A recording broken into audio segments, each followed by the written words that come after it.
And game game player, as always, game player it is, eh? Other No, player podcast episode 8. Let's jump right through it. Very quick, this one is gonna be a doozy.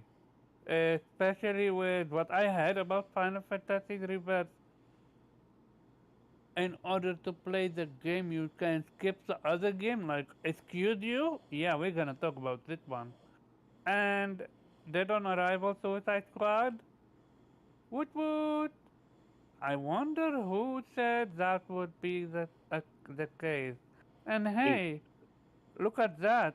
Unicorn Overlord, the game that I was just playing, is on the screen.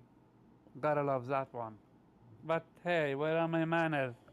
Intros, people, Weeb, how are you? What you been playing? How is Ichiban treating you? Ichiban is treating me very well, thank you. Our goty of this year has still arrived, so I don't care what you say. It's gonna win goty. I'm gonna tell you Okay. that. And Hey, in your heart it will always be a goatee. Don't worry about it. yeah, yeah, yeah. Don't let others tell you what is goatee for you. Well, that's mostly you.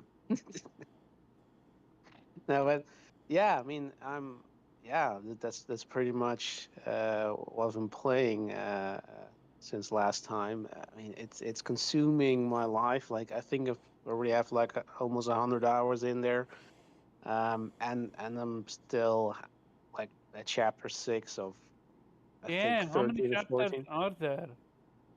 I think 13 or 14. So yeah, I Damn, mean, you're just over half at best.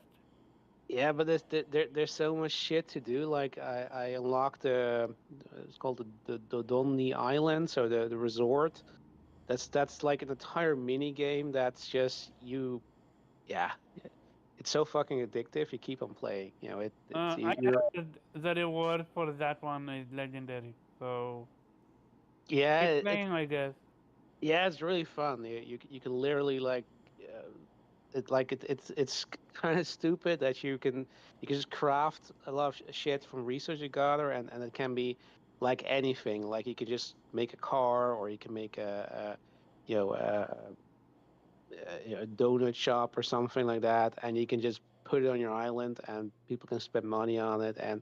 But it's ridiculously fun and addictive, and like every time I think, okay, now I'm gonna go back to the main game. And, no, you know what? Like I'm almost at the end of the 3 day cycle, so let's continue a little more. Mm-hmm. It's crazy how addictive it is. I feel Um, you.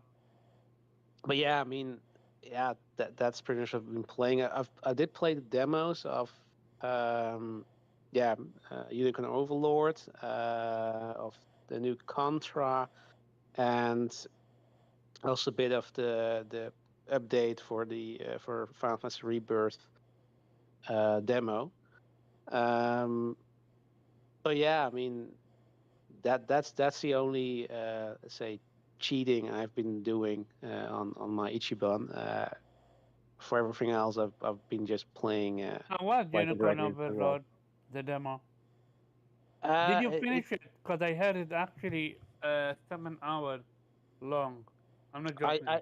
yeah I didn't finish it because I because it first came out on the Switch and then down on the Switch, but then I understood that it carries over into the main game, so I waited for the demo to appear on PlayStation. Downloaded it, haven't yet played it. The only thing that kind of surprised me was because I was expecting that was more like a traditional RPG, but it essentially, at least from what I've played, combat is basically auto combat. So Yeah, it is. yeah, so you decide on basically your decisions you make before you engage in combat is what matters. Yeah. But once it happens, you have no control over it. That took some getting used to because I'm not a fan of auto combat, but I mean, sort of once you kind of get into it, it is actually pretty interesting. And I mean, yeah, Vanillaware. I mean, I absolutely love everything they do. I love their art style. I love their deep stories that they're crafting. So yeah, and this is yeah, this is gonna 30 be. Sentinels, yeah? I mean, I've known Vanillaware way before 30 Sentinels. I mean, I always known that they were Orange Fear, magic. I Oh, the assume? Spear, we were Yeah. Master of the Demon Blade, Grim Grimoire. I mean, Mm-hmm. they've always been amazing. They're the hidden gem of Japan, and yeah, I mean, it's amazing getting another game of theirs, and again, they're just switching it up, doing their own thing, and just with that gorgeous art style. So yeah, I mean, that's definitely gonna be. I kind of have to check, because after Infinite Wealth, I have to hop onto Rebirth, and then yeah, Overlord comes out, but I also have to play Grand Blue, so I kind of have to see, what else I'm gonna pick up. But I mean, yeah, and I mean, by that time, Stellar Blade probably comes out, so it's crazy, how much I want to play, and Versus what you this can year, play. and exactly, like it's Yeah. physically impossible for me to actually play everything I want to play Yep. right now. So yeah, I mean, yeah, first world gamer problems, I guess. So I kind of like I mean, I would love to get some bangers in the second half of this year, but I don't mind it if it's going to be a little dry in terms of of games that I'd like to play, because I can use the time to catch up. Yeah. I've very much considered the same. Like, I'm like typically the amount of games I buy on average in a year are pretty much coming out between like the start of the year and March. So it's Yeah, like exactly. like yeah, and one more in April. Then the only other thing, like if that was it, honestly, we would have plenty to play if I got literally everything that me and Morgan have been talking about. And then the only thing that came out later was Metaphor. Like it so it's like and then some stuff has already been like a surprise with the stuff with Helldivers and stuff like that. So it's like there's always surprises that you never expect, and you're like, wait, Mm-hmm. that game's coming out of nowhere. So yeah, I definitely get what you mean on that, Weave. Yeah, crazy. Yeah, that's it, Omar. I see, I see, I see. Morgan, how are you, lady, and what you been playing? I'm good. I'm good. Um, Mostly this week trying to get ready for Final Fantasy Rebirth. So I've been visiting Remake because I think I only got about halfway through the game in my initial playthrough, and then like something came up and other games came and I put it to the side. But now that Rebirth's around the corner, um, yeah. So this is my focus for the week is to get this done. Before that, I was been enjoying Persona 3 Reload. Um, it's great. Um, Also, as y'all know, we've been playing Helldivers. Uh, Mm-hmm. Absolutely love it. It seems I tried to get on. Was it yesterday? Yeah, yesterday, and I got on pretty fast. So the CEO said they increased the cap for the servers to like Mm-hmm. 700,000, and it's definitely worked. No troubles really getting on. So I'll probably make time to play again sometime this week. After I push through Final Fantasy. But yeah, it's just like we've said, it's just like so many games that are on my roster and in my site right now that it's just I'm sitting here trying to dedicate time. Like, okay, I need to spend Monday doing this, Tuesday doing this, like trying to get through all these damn games. And then we got more coming around the corner, even Oh, after yeah. Final Fantasy. And it's just the first half of this year. It's like they just overloaded us with so many games. And you So yeah, haven't like we've started said, Punisher yet. no, no. I'll probably wait because I mean, like I said, by the time I Too pick it many up, games. it'll be on a nice sale. So I can just whenever I get it, I'll probably get it for like half off or whatever. So um yeah, it's just way too many games right now. and I'm kind of hoping it gets kind of quiet for a month or two, so I can kind of catch up on the backlog and finish some of these games up, and not feel so pressured to hurry the hell up with these games. But yeah, like everybody's been saying, it's just so many games, so many good games, Good great games. games. Yeah, I was gonna say that's the key. Is That's the just thing. Amazing games. Yeah, it's like been banger after banger. At least if you're like a PlayStation gamer. I mean, I can't speak for other Mm, um other owners. Not saying they don't have anything, but I'm just speaking from a PlayStation owner's perspective. It's been nothing but greatness over here. So I'm enjoying it. My wallet isn't, but I'm enjoying it. I see, I see, I see. Nelson, my man, how are you? What you been playing? Helldivers, Helldivers, Helldivers. Okay, what level I are love you this. then? Nelson been killing it on Helldiver. Like Mhm. 28, Oh, there you 29, go. Okay, something I Yep, like that. there see, you I go. see. I'm 26. Okay, you're doing good. I see. How I many dream hours do about you it at have in there work. I now, talk about it at Nelson? work like 45. Oh, okay. Did you play He the said I dream Helldive about it. mission yet? Huh? Have you played the Helldive mission yet? Yeah, I do the automatons. I can beat the extraction one without getting shot. So Ooh, respect, respect. I ever did there's a system to it. There's a system to it. Wooly yeah. showed me. It's easy as shit, actually. Ah, On Helldive. Oh, yeah, we gonna talk Yes. about that when the show's over. Yeah, yeah, we I'll can show you how to do it. absolutely I'll show go. you how to do it. I was like, Oh, there's I no way see. we're Yeah, gonna be able to do this. I'm gonna need He's the key like, to no, that. just I equip. see.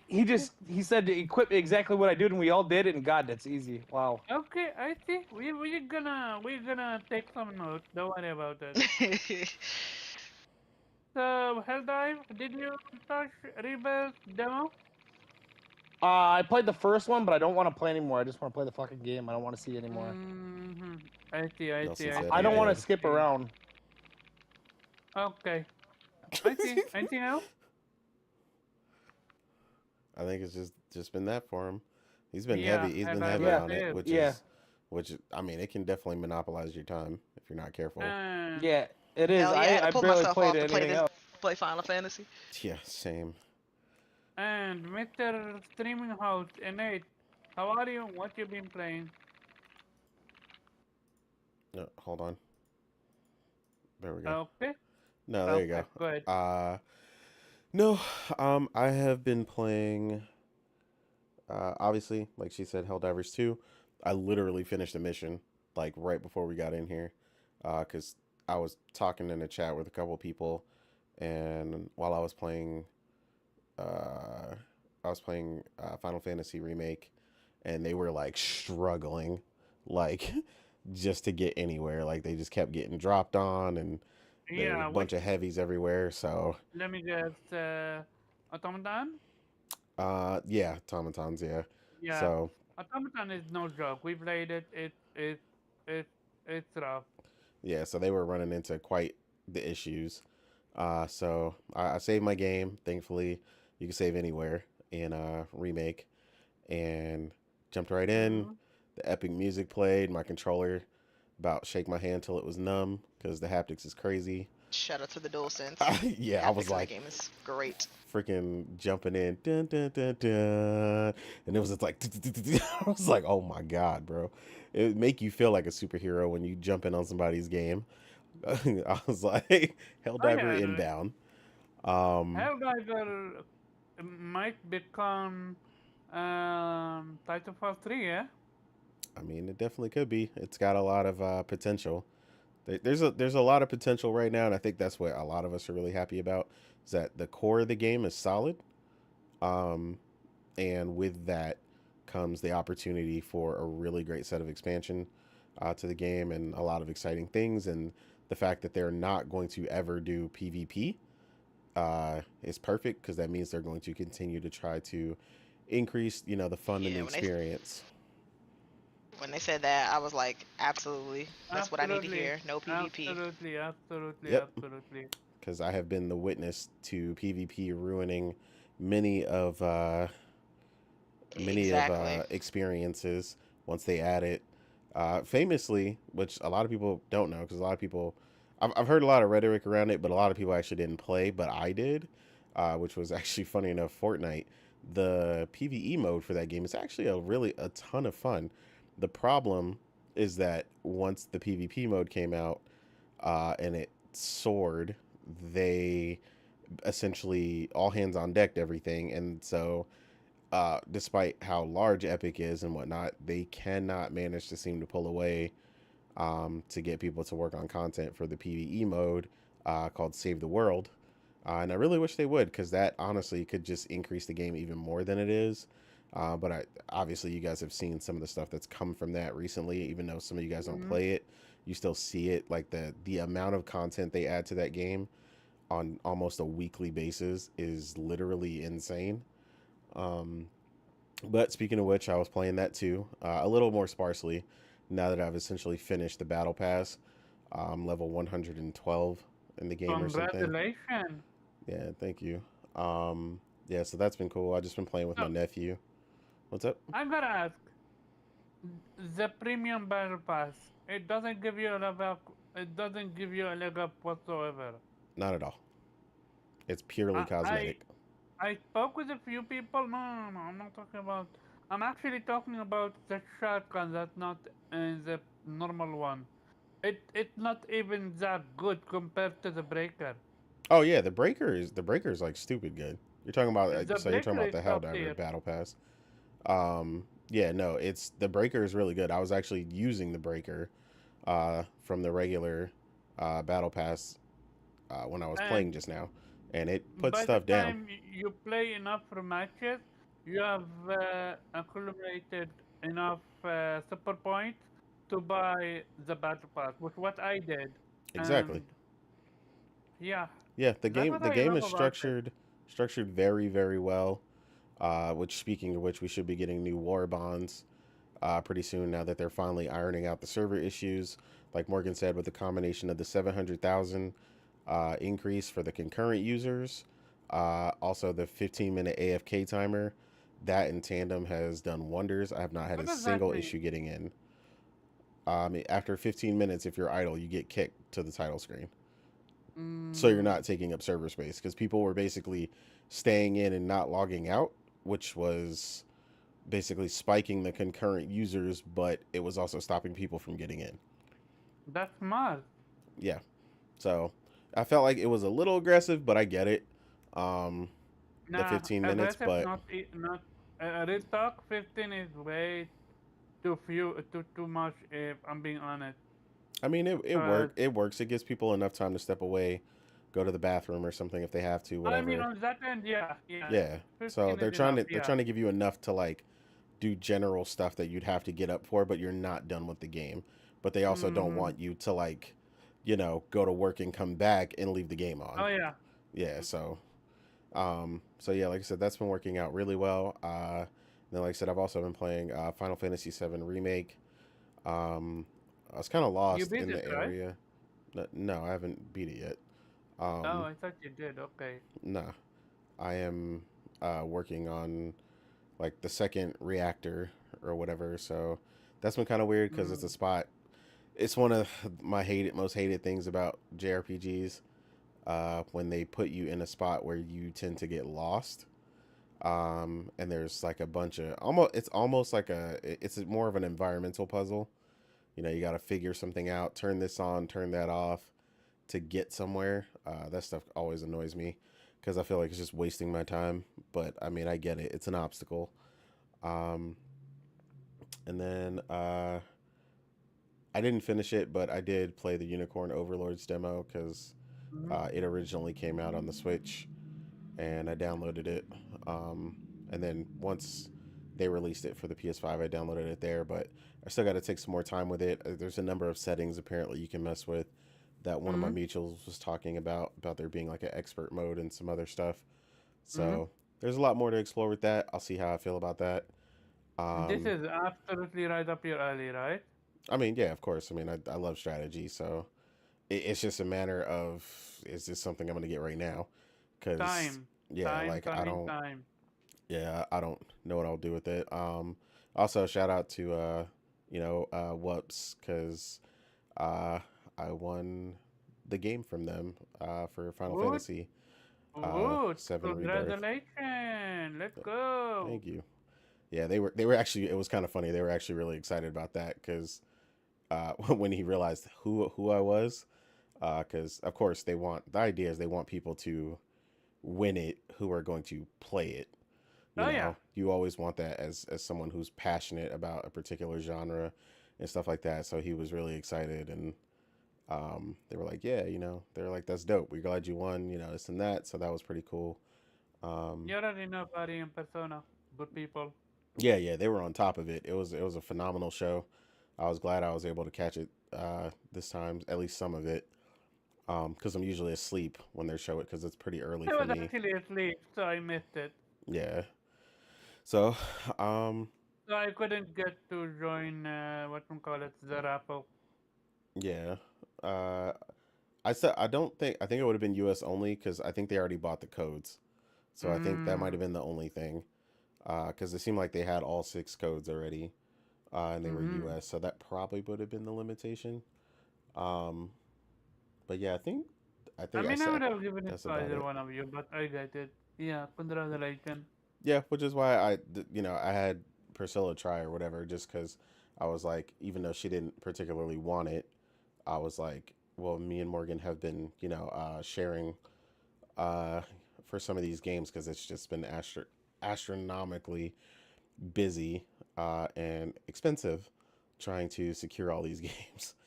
Um, it's so much, in fact, that like half the time I can't even remember all the other stuff I'm playing. I'm bouncing between so many things right now, but like Morgan said, we're basically trying to stop that right now and focus 100% on Final Fantasy because Yeah, it's an awesome but you experience so actually need to far. be integrated Yeah, well, before. yeah, and that was actually a conversation I was having when I was playing it earlier. Someone was saying they beat the game, but they never beat Integrate, and they were asking, how necessary do I think that is? And I was like, well, it is, So, yeah, they were talking about going back to play it. So really, the Final Fantasy excitement's just been kicking up. Um, it's just I don't know, man. It's been an awesome time to be a gamer, specifically a JRPG gamer. Also, congratulations to Namco Bandai with 3 million sold for Tales of Arise. Mm-hmm. Um, so there is that as well. Another one, I definitely am pining for Morgan to get to play in the future one day when we find the I time. mean, we don't have time. Yeah. So, but yeah, that's about it. Okay, since you talked about what, let me gush about what. Very quick. Shout out to Persona. I played with him Hell Dive. Me, Persona, Kofi, and some other dude by the name of Biscuit. And yeah, well, not only did we have a blast, we beat it. And also, respect to Persona, he actually sacrificed himself for the team to get onto the chopper, onto the shuttle. So shout out to him for that. Helldiver, amazing game. Like I can't gush about it enough. But at the same time, it can be a terrible game. Mostly because when you get kicked out and you waited an entire hour and you're close to the finish and then you lose your entire progress for such mission. I really hope they're working on the crashes and stuff like that because it's abysmal. At least for me. I don't know about everyone else, but when they update it, most of the time my stuff crashes. I get FPS drop here, this and that. And when I say FPS drop, I had a mission that was 6 FPS. I would be be generous with it. Like it was atrocious. My entire teammate bailed on me, understandably so. I had tons of resources. I just want to finish the mission. I was on the way to finish the mission and I got kicked out. A crash. I was so pissed about that.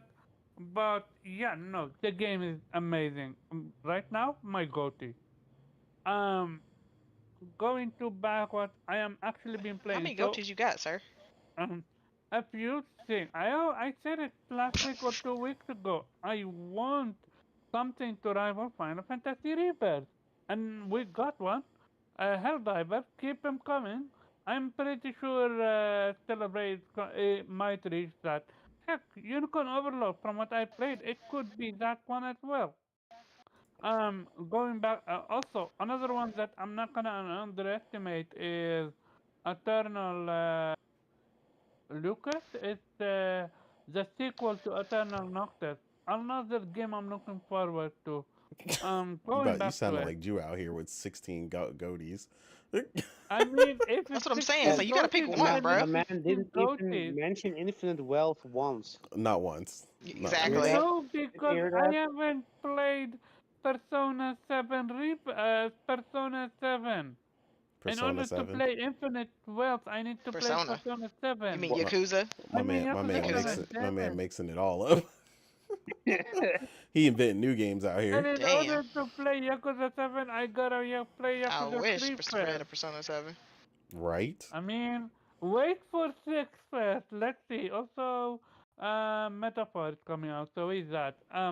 Going back to it, I played quite a few things. First of all, I played the demo for um Unicorn that. Overlord. No. That, but the one that we played, the one with the magic, the one that failed, that actually I forgot what its name. Okay, Immortals but of Avium. yeah. Thank you. I Ah, played the demo for it, and I genuinely believe this game released at the mm, wrong time. Like, I can't see anything that tells me, okay, this game is not polished, this game is boring. Story is interesting, gameplay is fun and exciting for me. I had blast, told you. and the voice acting is on point. Why this game didn't do well, I can for the love of me not think of any reason besides timing. And going back to it, um, I'm playing the game called After Image. It's Metrovania. Yeah, I know Metrovania. This one, different weapons give you different gameplay style. It's nothing to write home about. Story is not gonna lie, I'm not paying that much attention to it because it's boring. But the combat is where fun have, and the exploration aspect for me. I'm enjoying both.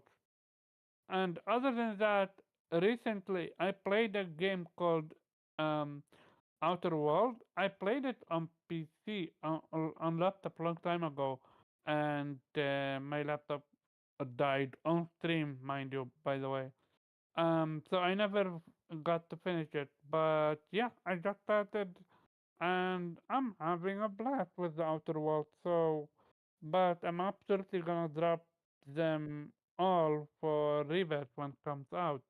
And very quick, yeah, nah, the I'm playing it. Yeah, yeah. I mean, they I need I to played it. they need to beat uh uh, um Hypebuster DLC in Gear 5 before they touch this one. Yeah, yeah. So going back to it, which which makes you question why would Obsidian agree to go to it, but that's another topic for another day. Going back to Is he cutting out or something? going back going back. Yeah, they did will go. Going back to it, Unicorn Overlord. I played the demo. I actually had to drop out because podcast and all. I enjoyed from what I played. Like the game literally feed it to you. What I mean by that, it explains everything. It as it should, cause it's not convoluted. It it piece is meatful. What I mean by that, it got a lot of stuff going into it. You gotta prepare your characters, It has your a lot of weapons, your complexities. skills. Yeah, you gotta know which versus who, and there is a lot of combination to mix mm, and match, which I love. And the voice acting, Japanese dub for life, I'm enjoying it. And the story is, I'm pretty sure it's gonna be basic from the sound of it, but not gonna lie though, the design of the characters, especially the mother, Hey, I hold, love it. hold, hold on. It's vanillaware. They don't do basic. I agree. Looking at 13 Sentinels, one of the best storytelling in the history of storytelling for me. I always need to say for me, because some people, I will always find that one person gonna say, but this game is better. I'm like, yeah, okay, for you. But yeah, before we start, shout out to Toolman55. What's up, dude? Hey, and it with the reaction. Okay, let's jump to the first topic, and this one, and I take it, cause you wanted to say something, right? Yeah, so obviously, like the topic with a bunch of games coming out, and future games, certain things being revealed already with the stuff like um, Grand Theft Auto 6, um, and some of the upcoming performance concerns with Dragon's Dogma, and so on and so forth. Um, I mean, it's not a complex thing or a Even complex Rebirth, question. Yeah, people complaining about rebirth, it. being able to maximize the performance and fidelity in a game like that or something. The question was essentially, ultimately, uh, do you? It's two different ones essentially, but do you feel you need a PS5 Pro, and do you want or do you want a PS5 Pro? So Okay, like one um, of both. okay. I'm gonna go first with this one. I'm gonna say no to both. Here's why. One, I'm basic. I'm very simple. I want to be surprised. What do you mean by that? I want next gen to be next gen. Put all your money and effort into next gen. I don't get like I never care about FPS. I play game 30, 60. I don't care. What I do, I never like. I don't know about you guys, but when I play a game and I see, like for example, a wooden a door that pixelated in, for example, in remake, like I didn't get irritated by it. I'm like, it's a door, it's pixelated. I moved on with my life. I'm out here fighting for my life on hard mode. I have no time to pay attention to a door that's pixelated. However, if my game is crashing every 5 minutes, then we have an issue. If a game being fixed by by a pro, then yeah, I would care about a pro. That real talk though, my PlayStation is so out of doesn't have a warranty anymore. If it die, rip to it. So I hope that they don't do a pro, which for the most part they are making a pro. And I just want them to focus on next gen only. But that's just me. Gotcha. Morgan, what about you? Kind of the opposite. Yeah, I want a pro. Um, and I don't think a pro model has ever stopped PlayStation from focusing on next gen. You know, we had the PS4 Pro, but then we got the PS5. And the PS4 was phenomenally optimized in the meantime. Yeah.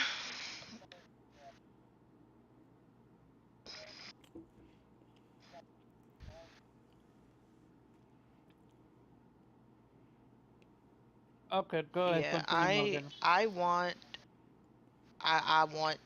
you know, the power. I want as much as they can put into it. You know, I want the fidelity and the frames. Right. I Would would you love buy to have an day option one? where I don't. Oh yeah, absolutely. Mm-hmm. I would love to no longer have to choose between performance and fidelity. I'm not saying that the Pro is going to be capable of doing that, because we Mm. really don't know the specs or anything yet. I do But believe if a that, pro gonna be able to push it forward to 60 is gonna be the normal, and then 120 is gonna be what you call it.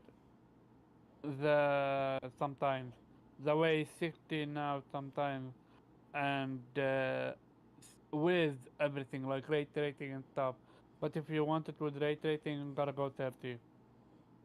yeah, you know, we'll see what the specs say. But you I know, see. I definitely want the best that PlayStation can offer.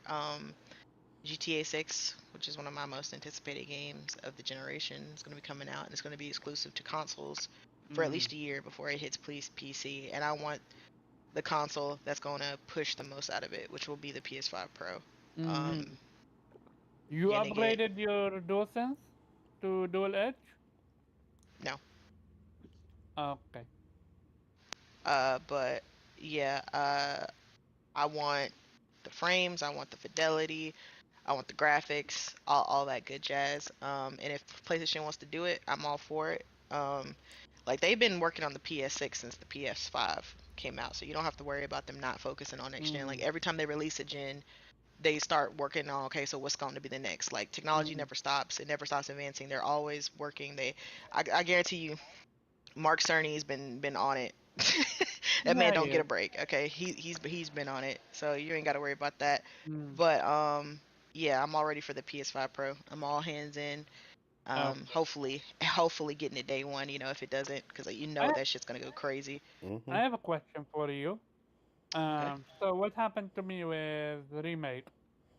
Would that irritate you if you saw a pixelated door or a I mean, I was bump just there? talking about that to um to a Nate because I've been playing remake and it still has the pop in, has a lot of It's pop in still? on. Oh yeah, Yeah, you playing remake? Why not integrate? because I haven't played. I gotta play remake first. What you mean? No, but no, but no, but integrate is with remake. No, no, no. Wait, wait. So let me Wait. specify. Integrate is I just have to the play. extra piece to remake. The PS5 Yeah, version is it's just DLC. PS5 version of remake. Oh, okay. I Integrate didn't is know that. is Yeah, just the yeah, DLC. yeah. Okay. Yeah, she's playing the Yeah, PS5 that's version. That Yuffie's would story. explain. That would explain why I saw the door. I see. I see. Yeah. Go ahead.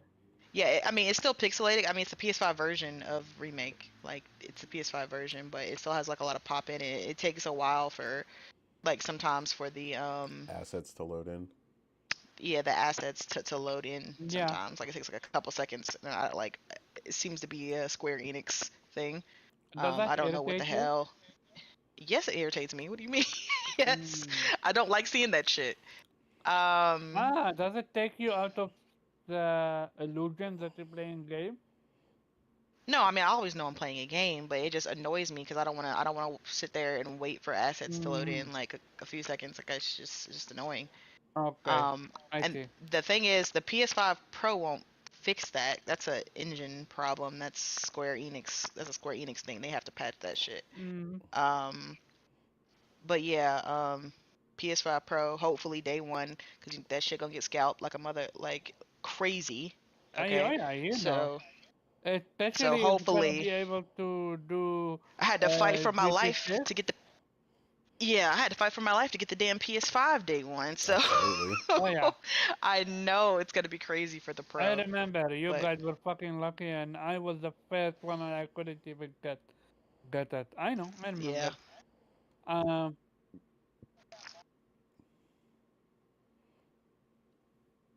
because I yep. Yo, Nelson, Everyone, me and you everything did was the same broken. thing. Me and you did the same thing. Like I yeah, tried all Everyone day. me and you would did the set same it. thing. It would be in I the tried basket. all day. Yeah, I tried all day to get Right. it, And I finally just was like, okay, I'm gonna try one more time. It was like 3 o'clock in the morning, just like you said, Nelson. And it finally went through, and I was like, wait a minute. Did it seriously just go through? Oh my God. I think I got it. I was flipping out because I was about to get it. I was Yeah. just like, fuck it, man. I can't get one. It's over. Everyone would put it in the basket and it would disappear. Put it in the basket, go Yeah. to checkout, would disappear. And the we thing about the Pro is, I feel like if you don't get it day one, oh yeah, it's I feel like you're not going to get it. It's going to be gone. You might actually wait for 6. I'm not joking now. I mean, the 6, yeah. Nelson, what about you?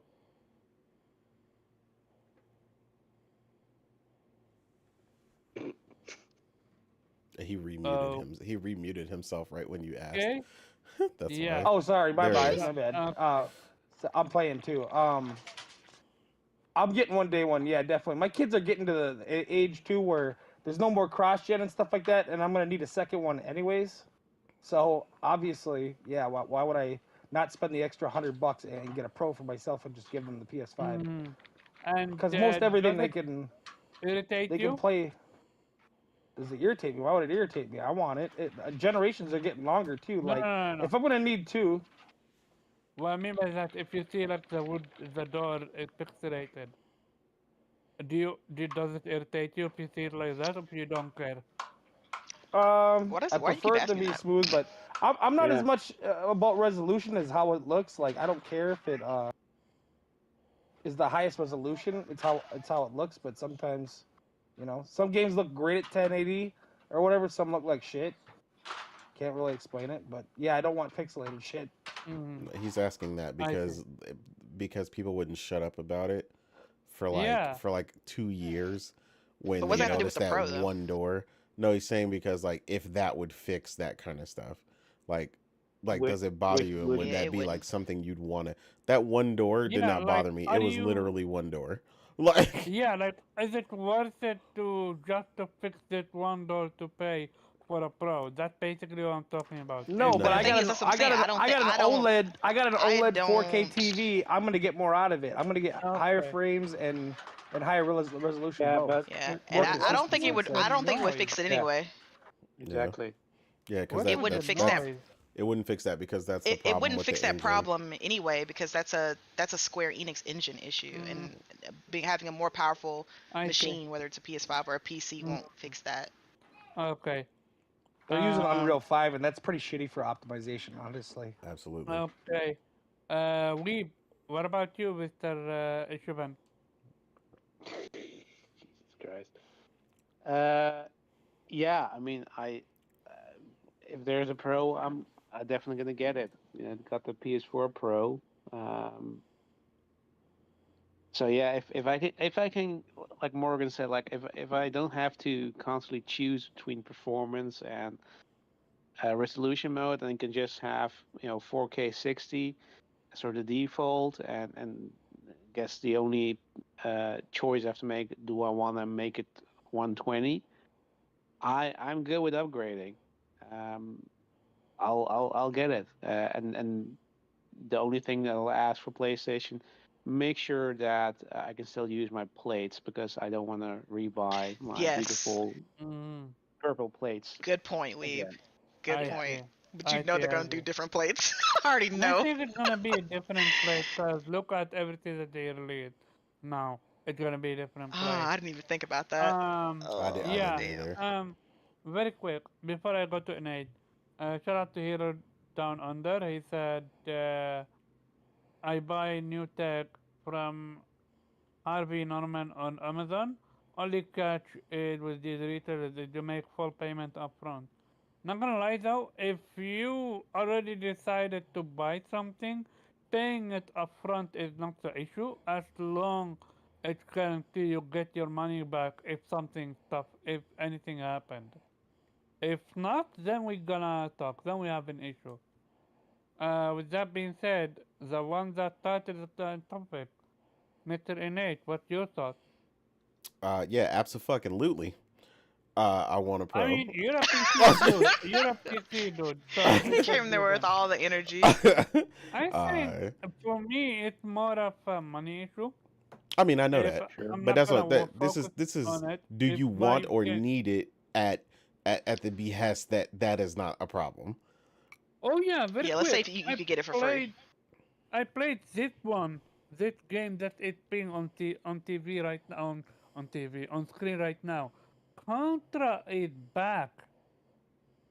Play the demo. Contra is back. Yeah, I'm gonna Konami let you is, contra that up all on your own. is Oh, on bruh. their A game. No. They talk. I can absolutely. Hey, let's not see- say any. Let's not put Konami and A game in any of the same sentences. No. Play the Aw, man. Contra Children. demo. Play the Contra demo. He It's ain't lying, though. amazing. They ain't made a good game in 20 years, so Hey, the demo made the entire first level justice. If they can do that and then some, this is the winner. It- Don't let them sucker you in, I'm Omar. That's how they get you. I You're like, you know think it's good? this one is gonna get 80 minimum, 85. This is if because from what I played, they fixed so much issues, they add so much new stuff. The demo was on point. That's all I'm gonna say. Yeah, I mean, I've heard good things about it, but yeah, like I was It saying was pretty good. about the Pro, I mean, yeah, I mean, absolutely. I had a PS4 Pro, and unlike a lot of the people who tried to bullshit and act like it wasn't absolute fire, yeah, they have no idea what it the was fuck they were talking $100 about. difference. It was worth $100 more. Yeah, it was great. Absolutely. I had the Pro, but mostly as a warranty guarantee because my OG didn't have any warranty anymore. I didn't have a strong PC, so I didn't get to use the Pro for what it is. But with my OLED now, I could be able. Well, not I could. I will be able to use it if I ever buy a PS5 Pro, which it's gonna be if my PS5 ever dies. Yeah, so like I was saying, like for me, it's not even like I'm not making any illusions about this 120 FPS thing, performance mode. I don't expect them to come out with crazy extra modes. I expect them to treat it like the PS4 Pro, which was you would get the option to basically get both. So you're gonna get the 60, you're gonna get the 4K, and it's going to be beautifully rendered. And most likely, the other thing that they did with the PS4 Pro a lot of times is it came at a higher resolution. So you got a higher even if there was upscaling, like if the PS5 regular was like, 1600p, the PS5 Pro version would be, 1900 or something, almost direct 4K, which would create a much I can higher live with that. fidelity picture, and you wouldn't lose performance, right? And I know that would do wonders for both of us. And like I said, me and Morgan has talked about this extensively. Just And cross my fingers that Rockstar, if there's not a 60 FPS mode in the base consoles, There's definitely not a If- 60 Please. FPS mode. please give us PlayStation- 60 FPS in GTA 6. If Agreed. PlayStation actually released a Pro and it's doing GTA 6 with ray tracing 60 FPS, while the wouldn't competition say all only that. 30, that's bloodbath. That ain't happening. yeah, I don't know about ray You gotta tracing. be Yeah, I a 'Cause little wouldn't more put you ray gotta, tracing up you there. also gotta consider they may not even use ray tracing. So I know that sounds like that's like the cool word to say these days, but a lot of engines and stuff don't actually need ray tracing. Yeah. So yeah, I think it would But just be more if the they 60 just give me FPS. 60, like, I'm telling you, if I was PlayStation, I would make it my Your purpose number for one that duty. If I was thing. on the hardware team on the PS5 Pro, I'd be down at Rockstar's office, holding the PS5 Pro like a boombox at the door. Like, I am pretty sure Help- that help shit us is get it. already- what do I have to do with you guys to make sure that this game comes out and it's the best played on PS5 Pro? Like, what do what do mean, we need to do? They're Yeah. gonna say PlayStation is bribing the competition, the developer. No, You already bribing? know. No. That's just making sure your hardware is taken care of. That's not bribing. You already know they are. Well, I mean, Especially if they get you the gotta work with marketing your for partners. GTA 6. Oh yeah, I mean, Yeah. that's already about to be crazy. Yeah, they already know that's gonna be 480 on the Series S 30, 480 30. Look, Sony knows that, like, this game is going to be the game that sells them, probably gets them that big jump in money that they need. You know, that 30% cut at GTA 6 is going to be looking For real this nice. year, it's a rebirth. Next year could be Wolverine. I mean, it's going to be Wolverine, a combination of Wolverine, GTA And 6 Death stuff, Stranding. Wolverine's Death 26. Stranding. No, I'm talking Venom's about next I'm year. talking about 22, third party, not first. I'm talking Oh. about that third party cut. GTA 6 is going to be like Well, the yeah, GTA biggest. 6 is the biggest push that's going to happen all gen. It's going to be the biggest slice of money that PlayStation's going to get with Yeah. GTA 6. Yeah. So I would Especially do if everything they in my have- power to make sure it runs the best on my fucking platform. Absolutely. Especially if they have the marketing right, which knowing PlayStation, they absolutely will do. It's like they usually do. They had it with Yeah. GTA 5. Would you give I it think the they Would had you it give with it the Red Dead 2. Xbox? I mean, you're 80% of your sales are Hell going to come from fucking no. PlayStation. Let's go. And I more and more. mean, To be if they fair, throw you don't enough even need to money at market it, GTA. if they throw enough money You're at right, it, you who don't. knows? Yeah. Remember, they got Cyberpunk. Yeah, but And they nobody- still got See, outsold. but see, then they put their Xbox curse on it. Yeah. What? What percent of the time? See, Go they ahead put and that- hate. No, I was saying they still got outsold. Like, it's still Yeah, I mean, majority yeah. sold on PlayStation, even though it was removed from the PlayStation Store. It's still majority sold console-wise Yeah. on PlayStation, which is hilarious. Yeah. Yeah, but- And But Marvin, what did you wanna Xbox say? is not gonna spend a shit on the money on marketing rights anymore. They're hemorrhaging money. They need to put Aw, their games man. on a I platform. mean, have you seen Yakuza, your He said they're favorite? a third party publisher. Your favorite darling? Its marketing right is on Xbox. Yeah, but do you think that cost them a lot of money? Do you think It didn't. do you think that if they have to get the marketing rights of GTA 6, do you think that compares to what they have to spend for Yakuza? Nah. Look, Like the multi millions of dollars they would Yeah. have to get the marketing rights for GTA is crazy. We're gonna I've- see. We're And gonna they have see. to spend more than they'd have to spend more than Yeah. what PlayStation would spend too. Absolutely. and for Yeah, a game lot more that- because they're that- going to be that- like that's 3 to not- 1 by then. Yeah, and for a game that's not going to be in the subscription service day one, they know that it's not going to happen, and nobody's going to fucking buy. Exactly. Nobody buys games on Xbox, so what's the point? Exactly.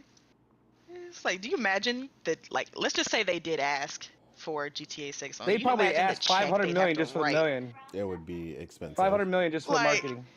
I feel like it'd be in the billions, to be honest. It'd be a couple bill to get that on to Game Pass, like, because Oh, Game Pass. Yeah, I'm just talking about the marketing would be a No, 500 Oh million. no! I'm talking about Nah, Game Pass to get that Oh. number one on Game Pass. Yeah. It's Two- not 2 touching billion. Game Pass. It's not touching Game Pass. Yeah, at least. Oh, I know it's not. I know it's not. But I'm just saying. Imagine the check that they would require, With like with Rockstar would how much- require for it to be with on Game how Pass. Xbox is behaving now, it's over. We're gonna talk about it, but it's over. It's over. I think everyone have got their point across, unless someone have anything else to say. No, but I Then- mean, like I was saying, just about it in general, like it's just, people who like Yeah, your you said it. your original concern, like is never been a concern for me because PlayStation has already proven with the PS4 Pro that they did not abandon the original PS4, and it was fully optimized as much as it always had been the rest of the generation. It was PS5 just will still people be a like me. priority. The priority because they'll be, say they sell 130 million units, 100 million will be PS5, and 30 million will be pros. Yeah, exactly. Like That's still it your doesn't. majority consumer It base. doesn't hurt anything. They do everything based on the base PS5, just like they did before with the PS4, and then they give me all the enhancements. So in the case of like we were saying with Rebirth coming up, I would get the fidelity mode and the performance mode, and most likely a resolution bump. That's perfect. That is perfect for Yeah, I'll that take because because we're gonna essentially trade in our PS5s. So we're gonna cut the money we gotta spend anyway, upgrading to the PS5 Yeah, at least Pro. by half. Yeah, and or we sell get it the best outright for like performance. 300 and yeah. Exactly. So yeah, absolutely. Like there's no downside to that for me at all. Yeah, yeah. with that being said, I hate you, not you, it's just, I am pressing a button and it's coming out the article, but it turns into Dutch, and I don't want it in Dutch, I want it in English. I will explain it later after it. going to the actual first topic, which is gonna be the second topic now. Shout out to Shinobi. He shared it. So, Suicide Kill the Justice League has fallen short of our expectations, said Warner Brother, and they said that sets them up for a top year ahead for their gaming business. Mind you, look to the contrast. Oh, something fell. Look to the contrast between this and last year, which was none other than Hogwarts Legacy. Mr. Let's boycott this game, only for it to be the most game that sold the game that sold the most on last year and made them so much money. So, question: was this justified? Cause not gonna lie though, IGN did go to war against this game, and I've seen other industry insiders go against it as well, including them not giving review copies early on or refusing to do so. So I don't know. With this one, even though I called it, I will always go back to the tweet that someone said that nobody is winning from it. Developers gonna get laid off. The people that actually bought it lost their money because the game is gonna absolutely be dead on arrival. It's not gonna survive next year, I believe. And and they killed off their own legacy, which normally it takes well more than one game to kill off your legacy. But if you go so far down the drain, I don't think you can recover from it. Morgan, I'm gonna go to you.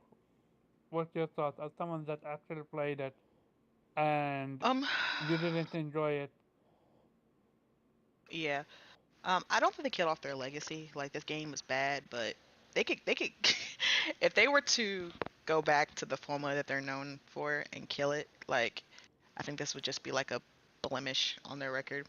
But the thing is, um, the Rocksteady of now is not the same Rocksteady that we know that was making, Arkham City and Origins and things like that. The lead, I think, creative director and a lot of the key people that were making those games, they left and they made their own studio in like 2020. I think they just weren't a fan of the direction that WB Warner Brothers wanted them to go with this game, and I mean we can see why. It's just, and again, there's nothing wrong with a live service game if it's done right. Like as we've seen this past couple of weeks, we've seen a live service game done right in the form of Helldivers 2.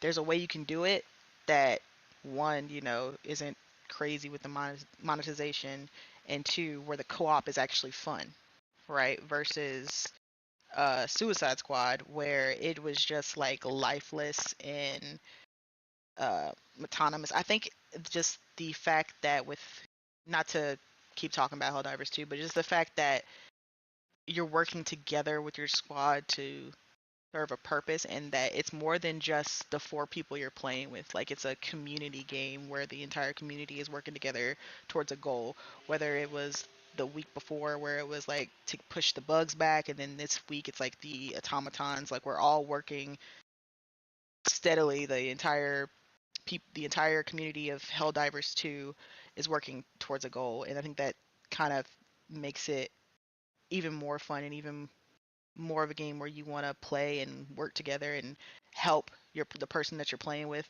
or the people that you're playing with. And it's Suicide Squad, while it is a co-op game, it's just like you pop in, you pop out. It's not really goal oriented in any kind of way. I don't really see what, but that could be because I've only played like 4 hours of it, but I don't really see like what the roadmap for this game is. Like, is it gonna have like alternative endings? Like, how are they gonna keep the Well, game like? that's what they're hitting at alternative ending. Okay. I mean Basically, that. everything that you did is gonna be reversed from the look of it. Okay. Yeah, that doesn't sound like a fun plan to me, to be honest. Also, I'm gonna give you another information. The end boss, you don't even get to fight it. You get to fight a different version of him, and this is the live action part where you need to keep fighting him over and over and over and over and over again. Mm. Yeah, that doesn't interest me, even if the excuse me, even if they made the gameplay somehow fun. I don't know. It's just like I said, there were good points of the game. Like I thought the voice acting was done really well, cutscenes great, fidelity great, the character model's good. Like it's a pretty looking game, but it just feels so lifeless and dead to me. Um, Gameplay is just not fun. Traversal's not fun for me. Um, but like we said, most of us, even the people who haven't played it, they kind of figured the writing was on the wall for this game. Like every time they would give us an update, even before the They closed didn't want to alpha hear or it either. whatever. Even the devs, they didn't want to hear that shit. Yeah, Like, they were like, "Oh, give it a chance, guys. Come on, we're, blah blah blah blah. We know this is different from what we normally do, but I mean, just give it a chance. We're really looking forward to showing you what we got." And it's just like every time they updated on the game, like the information that they gave us, I was just like, I just every update I got more and more like just disappointed and like really don't know. The best thing they did um when it comes to this game is release that closed alpha, because even though I was disappointed with yeah, what that I was saved seeing, me I a was lot like, of money. exactly, I was gonna give it a try. I was gonna go ahead and drop 70 or probably more for the ultimate edition or whatever they called it, and give this game a try. And I would have been so pissed off if I had spent that money and for the gameplay that I had played. Like it just was not worth it to me. And um yeah, I hope, like I said last week, I hope lessons were learned, that put out the memo that the game is underperforming, surprise to no one really.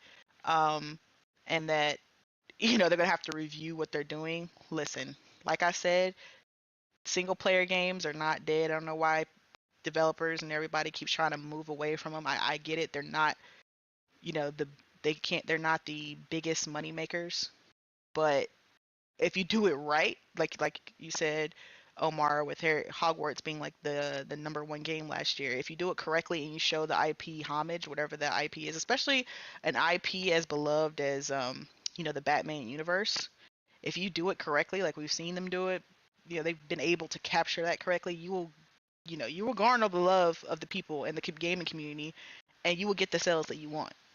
But Okay. hopefully they don't look to this as we just gotta do live service better.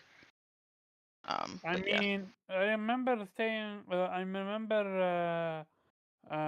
covering it a few months ago where they said they're gonna uh, focus on live service. They're Mhm. not backing down. So Yeah. It. Yeah. I hope this one gonna give them a wake up call, but I doubt so.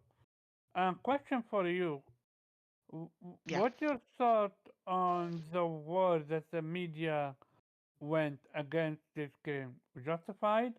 And do you think they'll Yes. be able to recover from it? Yeah. Oh yeah. And do That's you another think part I wanted there is to almost speak like on. a bias when it comes to the media? Which game they want? Because let's keep it real. Yes, this game got Mm. destroyed because it's terrible, but it also got Mm. destroyed because the media destroyed it. And them not giving out review early didn't do them any justice, Yeah. any help. Yeah. I mean, I think that's part of the reason why they didn't give out I feel like they got a consensus of the wind for this game, like which way the wind's blowing for this game from the closed alpha. Like I get that you weren't allowed to talk about it, but I'm sure they got feedback from somebody. Like I don't know if there was like a little survey or something that you could fill out to tell you, to say how your feelings were for the game or something like that. But I'm sure through the grapevine they got you know the consensus that this game was just not hidden for a lot of people, and I feel like that's why they made the decision not to give um, the review codes to outlets, especially IGN, which is, as we know, the most popular gaming outlet. Whether you like it or not, or agree with their takes or not, they are the most popular gaming outlet. So Zero even to 10, too much casuals, water. yeah, even even the casuals, I know, like my brother who's a casual, even he will look up like if he doesn't really know about a game and he hasn't asked me, he'll go on YouTube, and IGN's like usually one of the first ones to be up there to give a review. So I'm sure they made a calculated decision not to give these outlets a review code because like I said a couple of weeks back on the show, it was because they think, the IP alone, it being Suicide Squad, which is a popular WB IP, and that alone would carry the game for a little while before the wind and the news got out that the game is just not that good. They were hoping that would carry the game and give them at least enough sales before the word got out that the game is subpar. That would And explain the so, NDA, don't you think? yeah, oh yeah, that's why the alpha was closed, and they didn't want anybody talking about it. And oh, here, you can play, just you can't share your opinions. Um, but yeah, all those things in conjecture with each other, it just kind of, it's like, okay, close alpha, cool, can't talk about it. All right, now the reviews, like where the reviews at, it was like almost like the day of, and then we find out, oh wait, a lot of outlets didn't even get a review. All that just piled up, and it was just like, yeah, this just it's adding up to a bad situation and a bad game. And I was like, I'm glad I didn't pre-order it, didn't buy it, staying away from it, and then boom, it's out. And we see the consensus, we see the Metacritic, we see what a lot of gamers have to say. There's always going to be gamers who enjoy it. Like, we all have different tastes, and some gamers really like the game, but just me, I can't mess with it. And yeah, I agree. I mean, I agree with IGN's thoughts and their being upset. Like, again, I don't think any outlet is owed a review code, right? Like, a gaming company doesn't owe you a review code regardless of who you are. But I think it does, though, tell me, a consumer, something if you're not willing to give like a big outlet like IGN a code. That just lets me know, okay, there's something there's something fishy going on. Like I said, it's not required, but that does raise a red flag for me, particularly like if you're not willing to give big outlets a review code. I thought the same thing when Starfield was out here, negating giving certain Picking and outlets review chooses codes. who they want to give it. Yeah, they were like, oh, you get one. No, yes. Oh yeah, no, you got no, Xbox in your yes. title, you can have one. Yeah, I was just like, all right. But I think not giving a review code is not the only thing that killed it. I truly believe the secrecy of it, cause remember, Relink didn't give review code either, no, yeah, that's what I but they said. I were said honest adding about up it. all those things together. Like I said, Yeah, the closed alpha, the no review codes, and then waiting to the last minute to let out like what the Metacritic score was. All of that added together to be like, okay, this is something going. Something's wrong. yeah. But yeah, I like I said, I agree, or I understand IGN's battle with this game of like them feeling some type of way about it. And I agree with their review of the game. Like, the game to me was trash. Mm-hmm. It's What not good. do you think it's gonna survive next year? No, No. no, I think it's Okay. gonna go the way of Avengers. Shut down. Or they might go to free to play. I don't think that'll save it, but Nope. Okay. Nelson, what about you? I played the beta. That was enough for me. I'll play that shit when it's in plus. Okay. That's all I gotta And say. the same questions are asked for you as well. Do you think that the war that the media went against is justified? And do you Well, it is think now. If I made some dog shit like that, I wouldn't want anybody to play it either. I keep that a secret as long as I could to make a couple bucks off of it if I could. the game is gonna survive next year? It's dead now. Till next Why would you? year. It's dead today. he said, "Look, ain't no." He said, "Ain't no next Okay. year." Ain't no next year. Ain't no next week. I'm gonna actually let people know just how many players there are on Steam versus a game just being released. And I'm seeing Oh man. 30 seconds. Yeah, I was that smoke. With that being said, Weeb, what about you? Oh yeah, this is the part where I laugh, right? Ha ha ha ha ha. Go ha. ahead. Show us, let us see your, Yeah, I'm gonna do my slow your Joker laugh. laugh. It is. I mean, look, I told you so. Like at Ooh, as he soon went as with the they I told revealed you Facts. that so. gameplay is gonna be a GOS game, I told you so. This was going to fail hard, and it did. And Hmm. I'm so happy it did because this is showing those greedy motherfuckers that no, this is not what we're asking for, and you're not gonna get our money, right? Like, yeah, Absolutely. some games like Helldivers, to like are indeed examples of service games that work. But the thing is, like, that's uh, it was designed that way, right? It was not like a beloved IP and wasn't a studio that was known for delivering great single player experiences, Hmm. and and actually, if it's forcing or if Rocksteady said to Warner Bros, "Hey, you know what? We can make this work." Right? They saw what I know Fortnite was doing. So yeah, I we think can. Warner Bros. Recent comments answered that question. What exactly did they comment? We want more service games, all service. That's what we want. Yeah, there's probably yeah, some overhead direction there that they said, like, this is what we want, and they propose to do this. But I the problem is, I doubt that Warner Brothers will take the right lessons from this, and that this is their fault, right? That they shouldn't have pushed a developer who made beloved, no, I wouldn't say trilogy because the third game had some issues, but still, no, they kind of put sort of like, without the Arkham series, you know, Spider-Man wouldn't exist. Let's be honest, That's because real. That's true. true, and the Arkham series is fucking great overall, and it just it proved basically that superhero. Well, there were some good superhero games, but like a real sort of AAA experience that actually worked, and plus it had like the best best Batman voice actor and best Joker voice actor in ever. So I mean, I wasn't immediate fan of that. But when I heard this, right, when I heard that they were gonna make a service game, I was like, "Fuck you!" Right? You're like, you letting us wait this long. Like, there were so many speculations, like they're gonna make a Superman game or Hmm. a Justice League game, and this is what we're gonna get.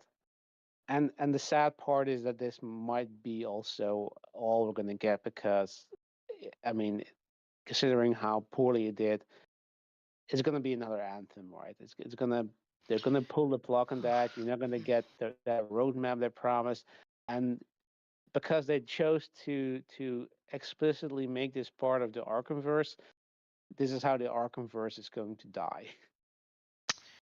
It's utter disappointment. So yeah, I mean, yeah, this is at least the end of, like, I'm not gonna say it's the end of Rocksteady, because they're, I'm sure they're gonna get another chance, but yeah, the problem is with Warner Brothers being as they are, that they're just gonna give directions of, we didn't try hard enough. I guess that's probably what they're gonna learn from this, instead of, yeah, make a single player game, give the fans what they want, give them, and I'm not saying that you always should listen to your fans in terms of uh, uh, to appease them. Make something that you believe is going to be a great game, but no way in hell people who worked on this truly believe that what they're doing was the right thing to do. I mean, everything I heard about this game, everything seen about it is just, it's out of desperation that they just and like I said last time, like I can't understand that you have two studios who've made games in this Arkhamverse, make their own Batman game and or DC Comics game, and the best you can do is just make both of them service games. Like, dude, what the fuck? Like, who is this for? Nobody. Seriously, like, yeah, that's the thing, and I hope Especially with all the IP you have, the Justice League. Really, yeah. who the fuck want to be Shark Boy?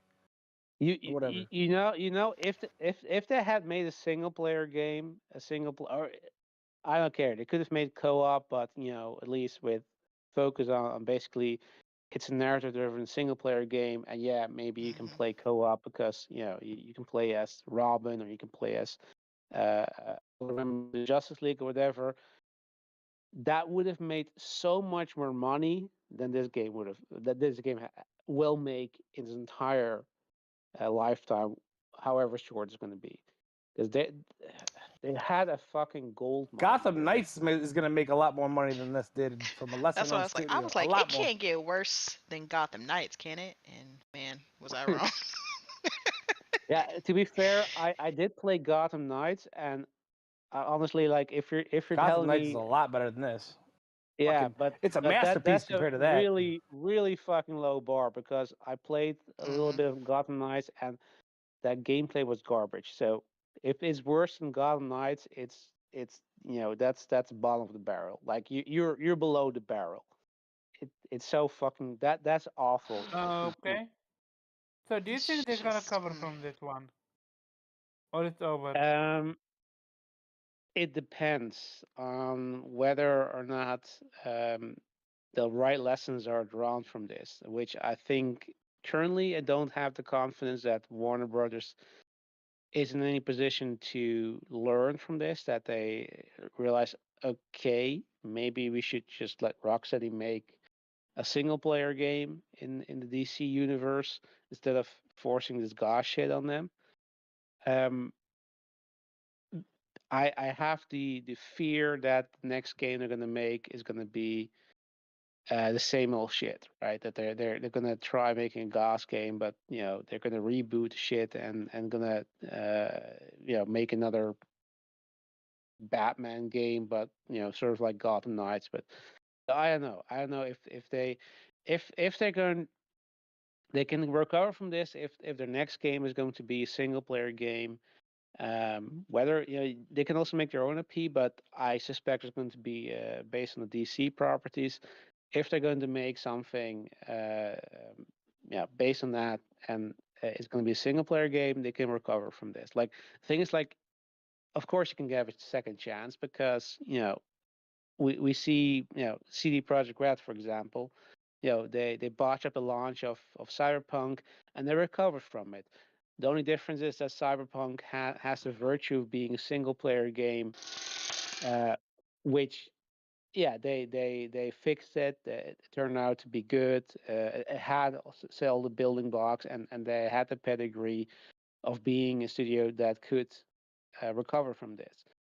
Rocksteady has the disadvantage of being part of Warner Brothers Gaming, which is a shit show. Warner Brothers is a shit show. Period. I mean, at this point, like they're selling their like HBO Max. If you're subscribed to that, I pity you Mhm. because like the only show that the HBO Max had that I actually was considering getting a subscription for was Warrior, and that show is now on Netflix. So I mean, they're selling their IPs everywhere because that merger with Discovery cost them so much money that they're canceling projects left and right just for the tax write-offs and selling Yep. their IP everywhere. So I'm worried about Sounds like any. Disney. The subscriptions are the way though. Yeah, I mean, Disney still has is locking out that they're still selling, or they're still making some money on their IPs, and they're at the very least they have no seem to know uh, plans for bringing their own IPs to other streaming services. But the fact that Warner Brothers is doing that, that's kind of shows you how desperate they are. So I'm kind of worried in that regard, but so they're definitely more in a disadvantaged position because they don't have they're not independent, so they have to listen to their publisher. And yeah, the thing is also like, to me, like Rocksteady kind of already fucked up with Arkham Knight, because it was still it was a single player game, it was still a decent game, but it was the weakest of the Arkham series, and there sort of was like, for me, that was already like the point of, okay, next time you gotta do better, and now the next game is a fucking service game that was dead on arrival, and it's probably gonna be killed There's off. gonna be And some. Yeah, that could be better than their last game. yeah, I And mean, I just see of the unfortunate of. Oh, I'm sorry, we. Go ahead. No, my bad. no, because that's the other thing is yeah, the way that Warner Brothers is currently, yeah, there is a chance that they might kill off Rocksteady altogether.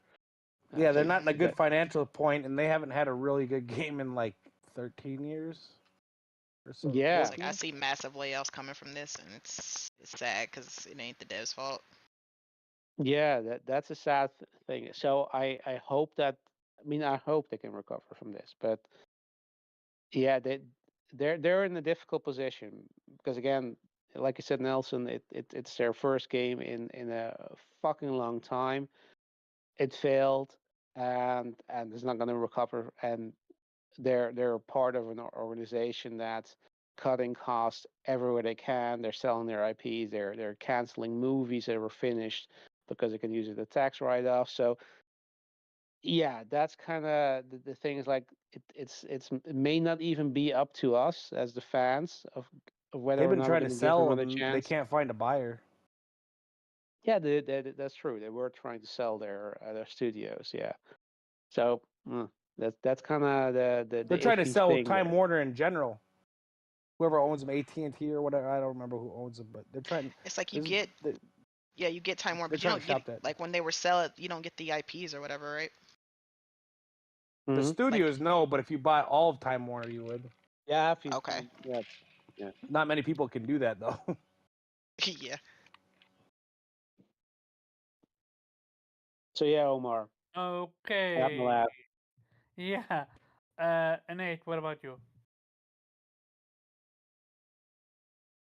Mm, then let's jump to the next topic then, because Nate can't make it. The next topic is going to be PlayStation. The next topic is going to be Helldivers 2 performance, which, yeah, I think we kind of touched upon it. Mostly, the developers been working really hard fixing it. But I am pleased to say that across Europe, Helldivers 2 was comfortably the best-selling game of last week, selling almost 2.5 times second place, which was Skullbones. I'm amazed Skullbones sold. Mario vs. Donkey Kong managed number 4. I'm surprised with that one. But no digital for I'm not. data It's a from Game Boy Nintendo. Advance game. Helldivers 2 did slightly better on PC, but only slightly. So I'm iffy on that front only because we ask for people ask for an explanation. Only slightly better on PC. Any numbers? What's the split between Steam and PS5? I'm talking specifically second week sales. And overall, he said 60% on PC, 40% on a PlayStation. Okay, I see. With that being said, this one, I'm talking about me. I'm dropping it when Rebirth comes out. Because I don't have time to play both games, especially with knowing what Rebirth gonna do. I wanna review Rebirth on this channel. I wanna talk about Rebirth when it's done. I wanna how what you call it not podcast spoiler cast about it. So yeah, Helldivers 2, especially with now not rumored but confirmed mecha to coming to it. Hey, this game, I foresee this game to stay for a long period of time. What about you, Morgan? Yeah, I hope so. The CEO just tweeted again that they increased their server capacity to 800,000 now. Um, so he said there might be a light queue or at the peak, but he's hoping everybody will get to play. I appreciate they're doing their best job and they're updating us every time They only have like 3 Yeah. engineers and they've been working around the clock. So Exactly. I mean, what can you do? Exactly. They're They not said that they big. got Yeah, because he was saying he's saying how crazy is this message from a studio with roughly 100 developers. So it's like, it's a small studio, but they've been pushing it, and I appreciate that they've been working around the clock to try to get this game and keep it up and running, and making sure everybody can get in and get to play. Um, yeah, they've been doing a phenomenal job with it. I'm enjoying the missions, the community missions, as well as the smaller ones. Like Karaba's been saying, like there are definitely some quality of life things that I think they can add to this game, um, to improve it. Better drops in the store, and uh, just different type of weapons, and better arrangement, and information regarding the enemy types and stuff like that. Maybe like a glossary or something in the game. But yeah, I'm hoping soon that they're gonna put give us a roadmap of what's to expect. Like I know they I made mean, the road mount. So would you be continue playing it, especially with oh yeah. Rebirth on the road? Interesting. Well, well, Rebirth's a single player game, so I mean, I'm gonna play it and I'm gonna beat it. But when I'm done, I'm gonna go back and play Helldivers 2. Like it's not Rebirth isn't gonna take a month or anything like that. Um, I'm sure you'll be done before anybody else. You'll probably be done in like 4 or 5 days or more. This one is gonna take me a long time, not gonna lie.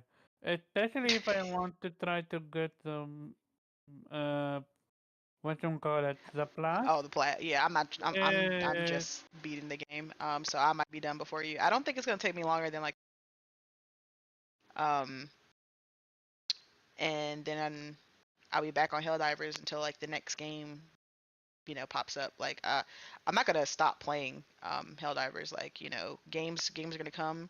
I'm gonna play them. I'm gonna beat them, and then I'm gonna get back on Helldivers. And that's why I'm hoping they keep the content fresh and keep us updated and keep they have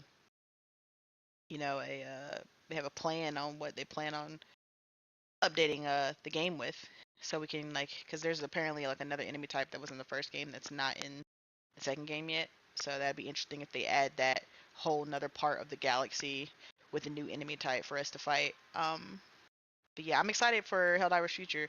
I'm I'm definitely happy for the studio. This is the best kind of outcome that they could have possibly hoped for, and I really think it's because of PlayStation's marketing and them helping push the game. People want to say, oh, PlayStation didn't do much marketing or didn't do that this and that. But I'm telling you right now, if They PlayStation were had in like marketed 3 different this game, shows. They had I don't know how many yeah, trailers. ever since It was the all over announcement, Twitter. Shit. yeah, ever since the announcement of Helldivers 2 at their showcase, um, last year or the year before, Helldivers 2 has been in every state of play and showcase that they've had. So they've been doing their part, tweeting about it and everything like that. And I guarantee you, if PlayStation had been marketing the way they had, Helldivers 2 would have fell on the wayside, and people would have, not been able to, see and play this great game. So, yeah, it's just up to PlayStation to keep pushing their marketing. I hope they eventually buy the studio, because they could definitely continue to use the support of PlayStation, and I think PlayStation could definitely benefit from having them on their team, as they've, you know, made it clear that they want this live service path for their future. Um, so who better than to have a successful live service studio under your belt now? Um, but yeah, I see nothing but greatness as long as they keep. Uh, the thing is, you have to keep people interested. You know, you got to keep the content coming. You have to. You can't let the momentum die. You have to do your best to keep people excited for the future, and excited to keep playing. Add more incentives. Keep it consumer friendly. Keep it PVE, as they've reiterated that they're going to. Keep the store as it is, like as far as the monetization of it as it is, like where it's there if you want it, but it's not necessary or needed to progress in the game. But yeah, I see nothing but great things for Helldivers future, and I hope they keep surpassing their peak, and I hope they keep outperforming every week, so that there's even more incentive for them to keep pushing and keep you know giving us more content for this game. Okay. And very quick, Tifash, the irony in all of this, I am actually not interested in Tifa Tidit whatsoever. Like, it's pixelated and people are jumping on it. I'm like, okay, enjoy it, I guess. I'm just excited for the game. But going back to it, Nelson, I know you're excited about Rebirth. Are you dropping Helldiver for it? And also, I'll what never drop Helldivers ever. okay. But That's right. it'll be Continue my. that fight for democracy. Now, what I mean by Uh, what I mean by dropping is just focusing on one game and beating it, and no, then get So you mean back. just well, putting it on pause? Yeah, no. like I'll be if playing you like my daytime will be like Final Fantasy, and my nighttime like on the weekend when I got friends and shit online, like my date nights or whatever the hell you want to call it. I'll be playing that. But yeah, I'm definitely dropping everything else. Like I'm not playing Grand Blue again until after I'm done with that and all that. So okay, Smart plan. and um, when it comes to Rivers, do you think it's gonna be I just find better? it unfair. My top two games I was excited for this year dropped in the same month. It's not fair. Are you playing? Are you beating Rivers twice to play Exactly. the hard mode as well as a new mode as I well? don't know. I'll probably take $200 to get through the main game, so probably not. I'm probably gonna spend $100 at the Gold Mm-hmm. Saucer, so I Okay. doubtful. Okay. And Mr. Ishiban, we already know you're not touching Rivers right now. You haven't even touched Helldiver, which is a shame. Would love to play with you a match or two in Helldiver.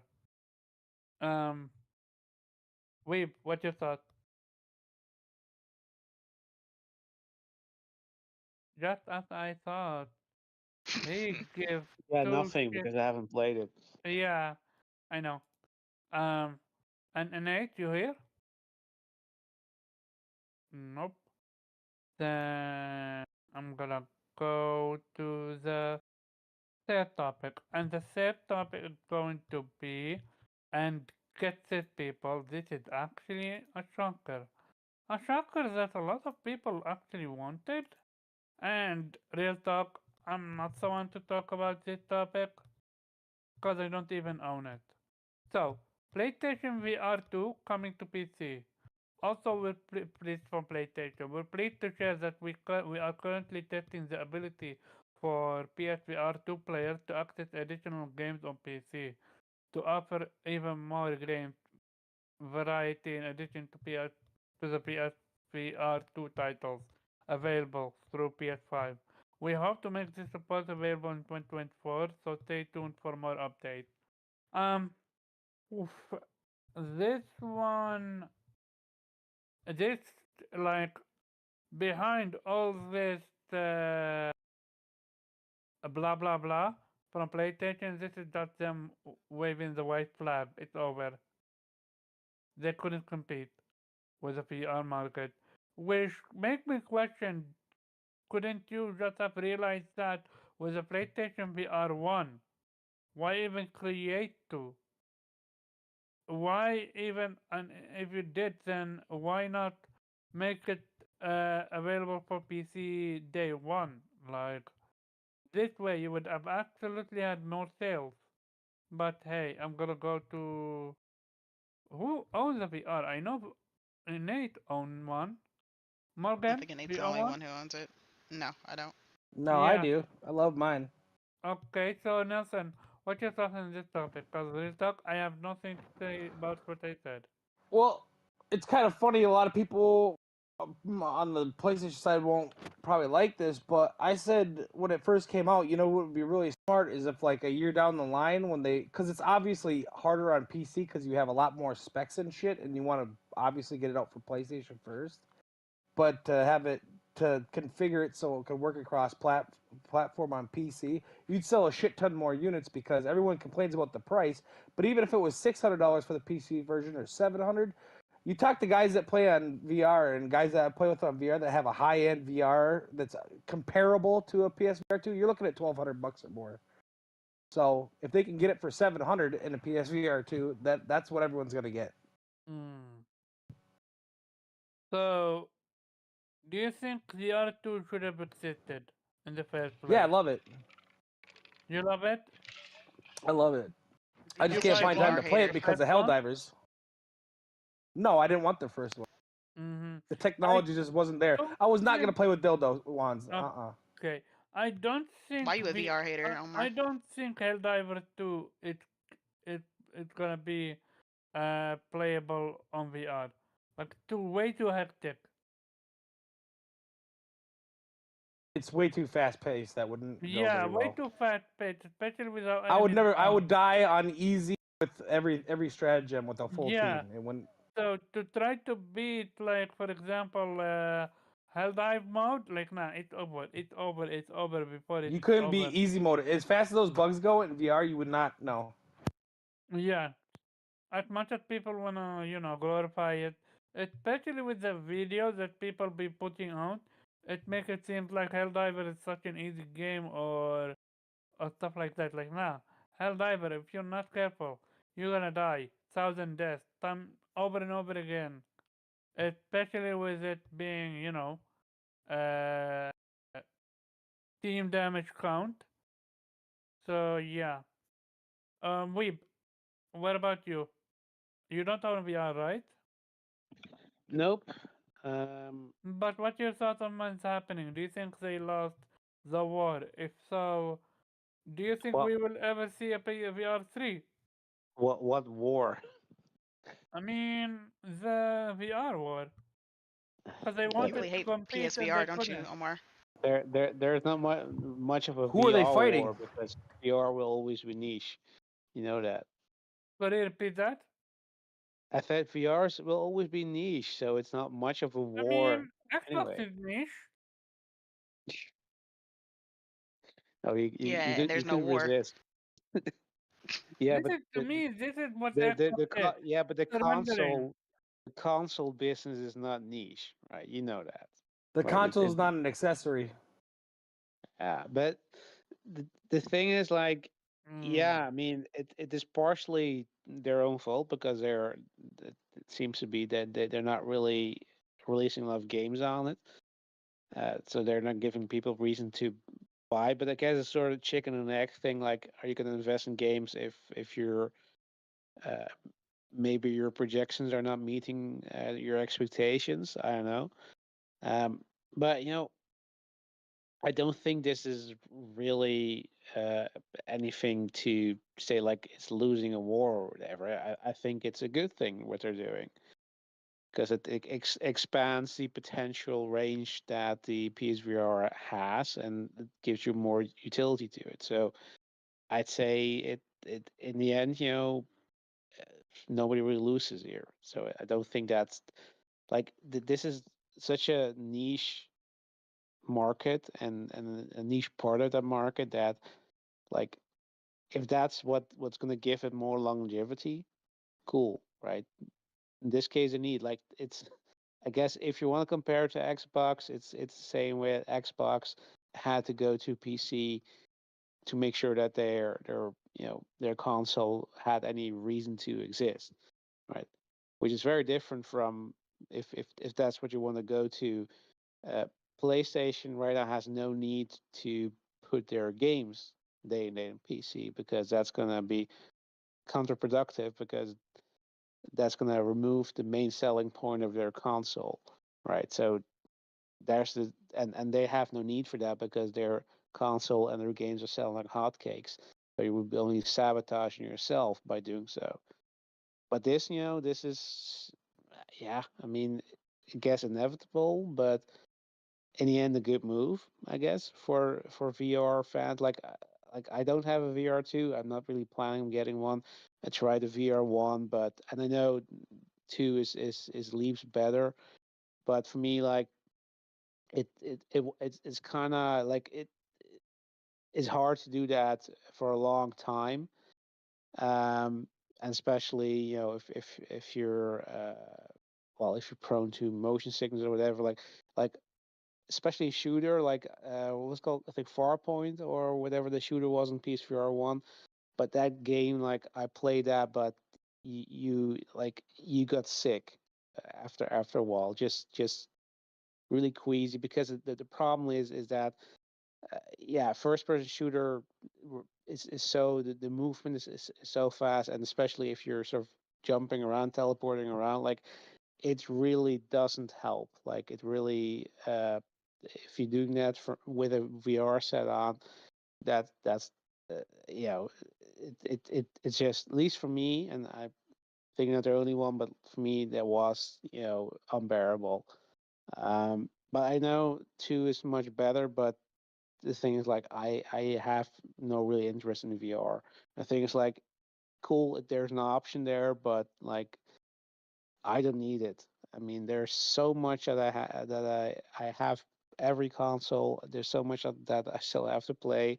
Like, and there's an option to me that doesn't really interest me. So, school's there, and great that they're uh, thinking of a way to, uh, yeah, make it more successful, or at least cope with maybe a lack of success that they were hoping for. And this what is.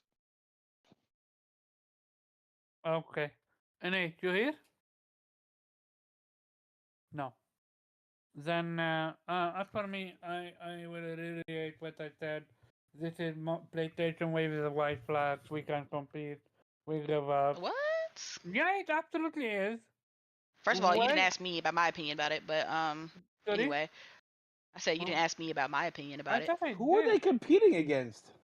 There's there's Um, there's no what competition in the console space are they competing with other in VR? VR? They're the second best selling Why VR no other than wait? Better, which doesn't require a platform. Why not put it first on PC though? Why not day I one think they PC? wanted to test it to see how well it would do on PS5, and then It takes that's more when okay. configuration Really? when you got one Also, platform, one where? configuration versus 1,000 different You always do configurations. this, There's probably a Omar. lot more. It's like a Yeah, I Okay. keep telling you, you have a black and white Yeah, I view of do. yeah. everything, where it's either you win or lose, and this is not a win or lose situation. This is an accessory, and so putting an accessory to another platform is a good thing. Then that means you could get to use that accessory with more things. That's not waving the white flag. That's a good thing. Now they get even more games. People who own the VR can get even more games from the PC side.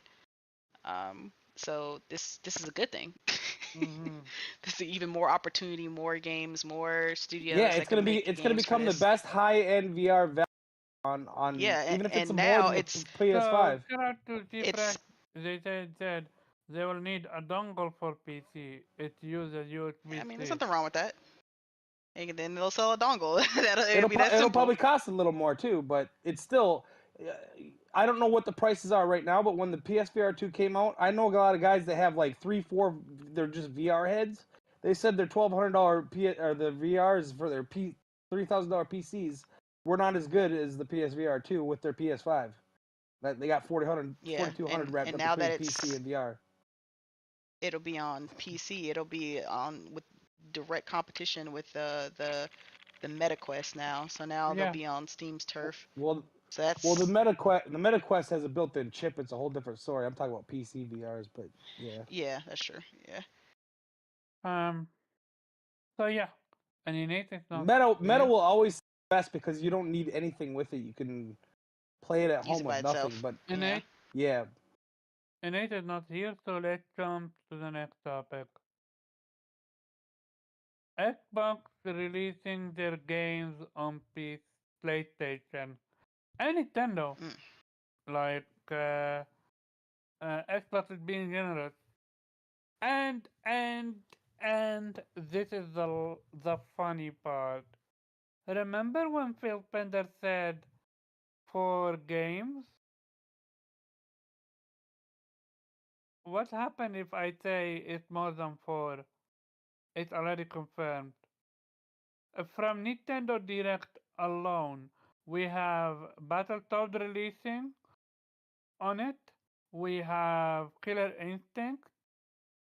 I forgot if there was other game on it on Nintendo Switch. yeah. RC Pro Am, and then there's some more NES games that Rare owns that went. Yeah, so 2 games already on PC. Now for PlayStation, we have Pentiment. Go ahead, Morgan. Do your thing.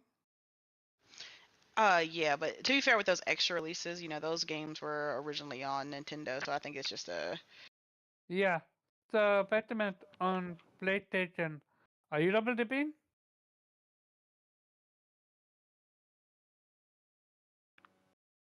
Morgan. probably, maybe, Oh, but I have too okay. many games right now Yeah, right for now too many games to play. I see. to play. I'll definitely be getting Hi-Fi Rush because that'll be it during But I March, a know few you. days before Rise of Ronin, so I could probably Oh beat it no. Oh, before. look, that'll be iffy. We're gonna talk about Rise of Ronin very quick, cause we got an interesting update about it. So with this one, it's so Hi-Fi, another game on PlayStation now, and this is the big one, mostly because who it is, Sea of Thieves. Rare. Because from Rare, they haven't been on PlayStation for more than 20 or 40 years, if I remember correctly. They haven't I don't ever think been were on they ever on PlayStation. PlayStation? They've never been on No, No, because PlayStation. they were on Nintendo, and then Super Nintendo, and then Nintendo 64, then Xbox. yeah. Yeah, So they've They've never been on never their they've never PlayStation. very released on a first. PlayStation. This is their very first IP on PlayStation, and They are you super could excited. clearly see they're super excited about it. Yeah, they a lot more than they were on Not Xbox. It's funny. not because um what call That's it. making Uni mad too. Or Not Uni. because you're gonna get more people to play, but genuinely because that's something new for them.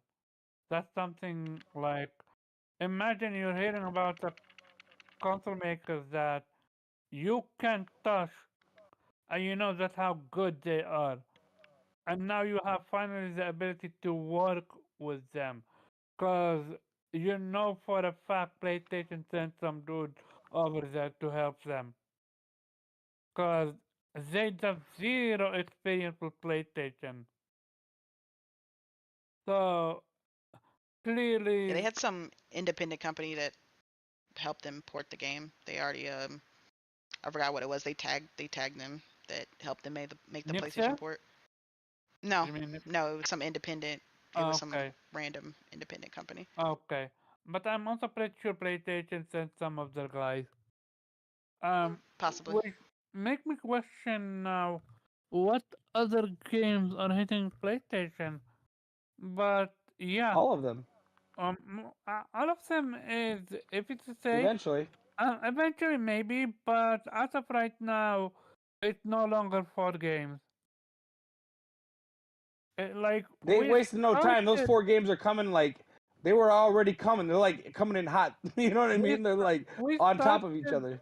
we started with 4 games, but it's way more than that. And also, I've seen a few people call Xbox out on it, and shout out for them for doing so. So, remember how this all got leaked? Well, the rumor going around that this was the Nintendo Direct was supposed to happen before the Xbox quote unquote business meeting. Yep, they weren't gonna tell them shit. They And were gonna let them find out the and hard way. and get this. People wouldn't have known about it until it would have been showcased on Nintendo Direct. Battletoad, all this going to be going to PlayStation from Xbox. Like it's it makes you question where is Xbox mentality with this one. They wanted to And surprise them.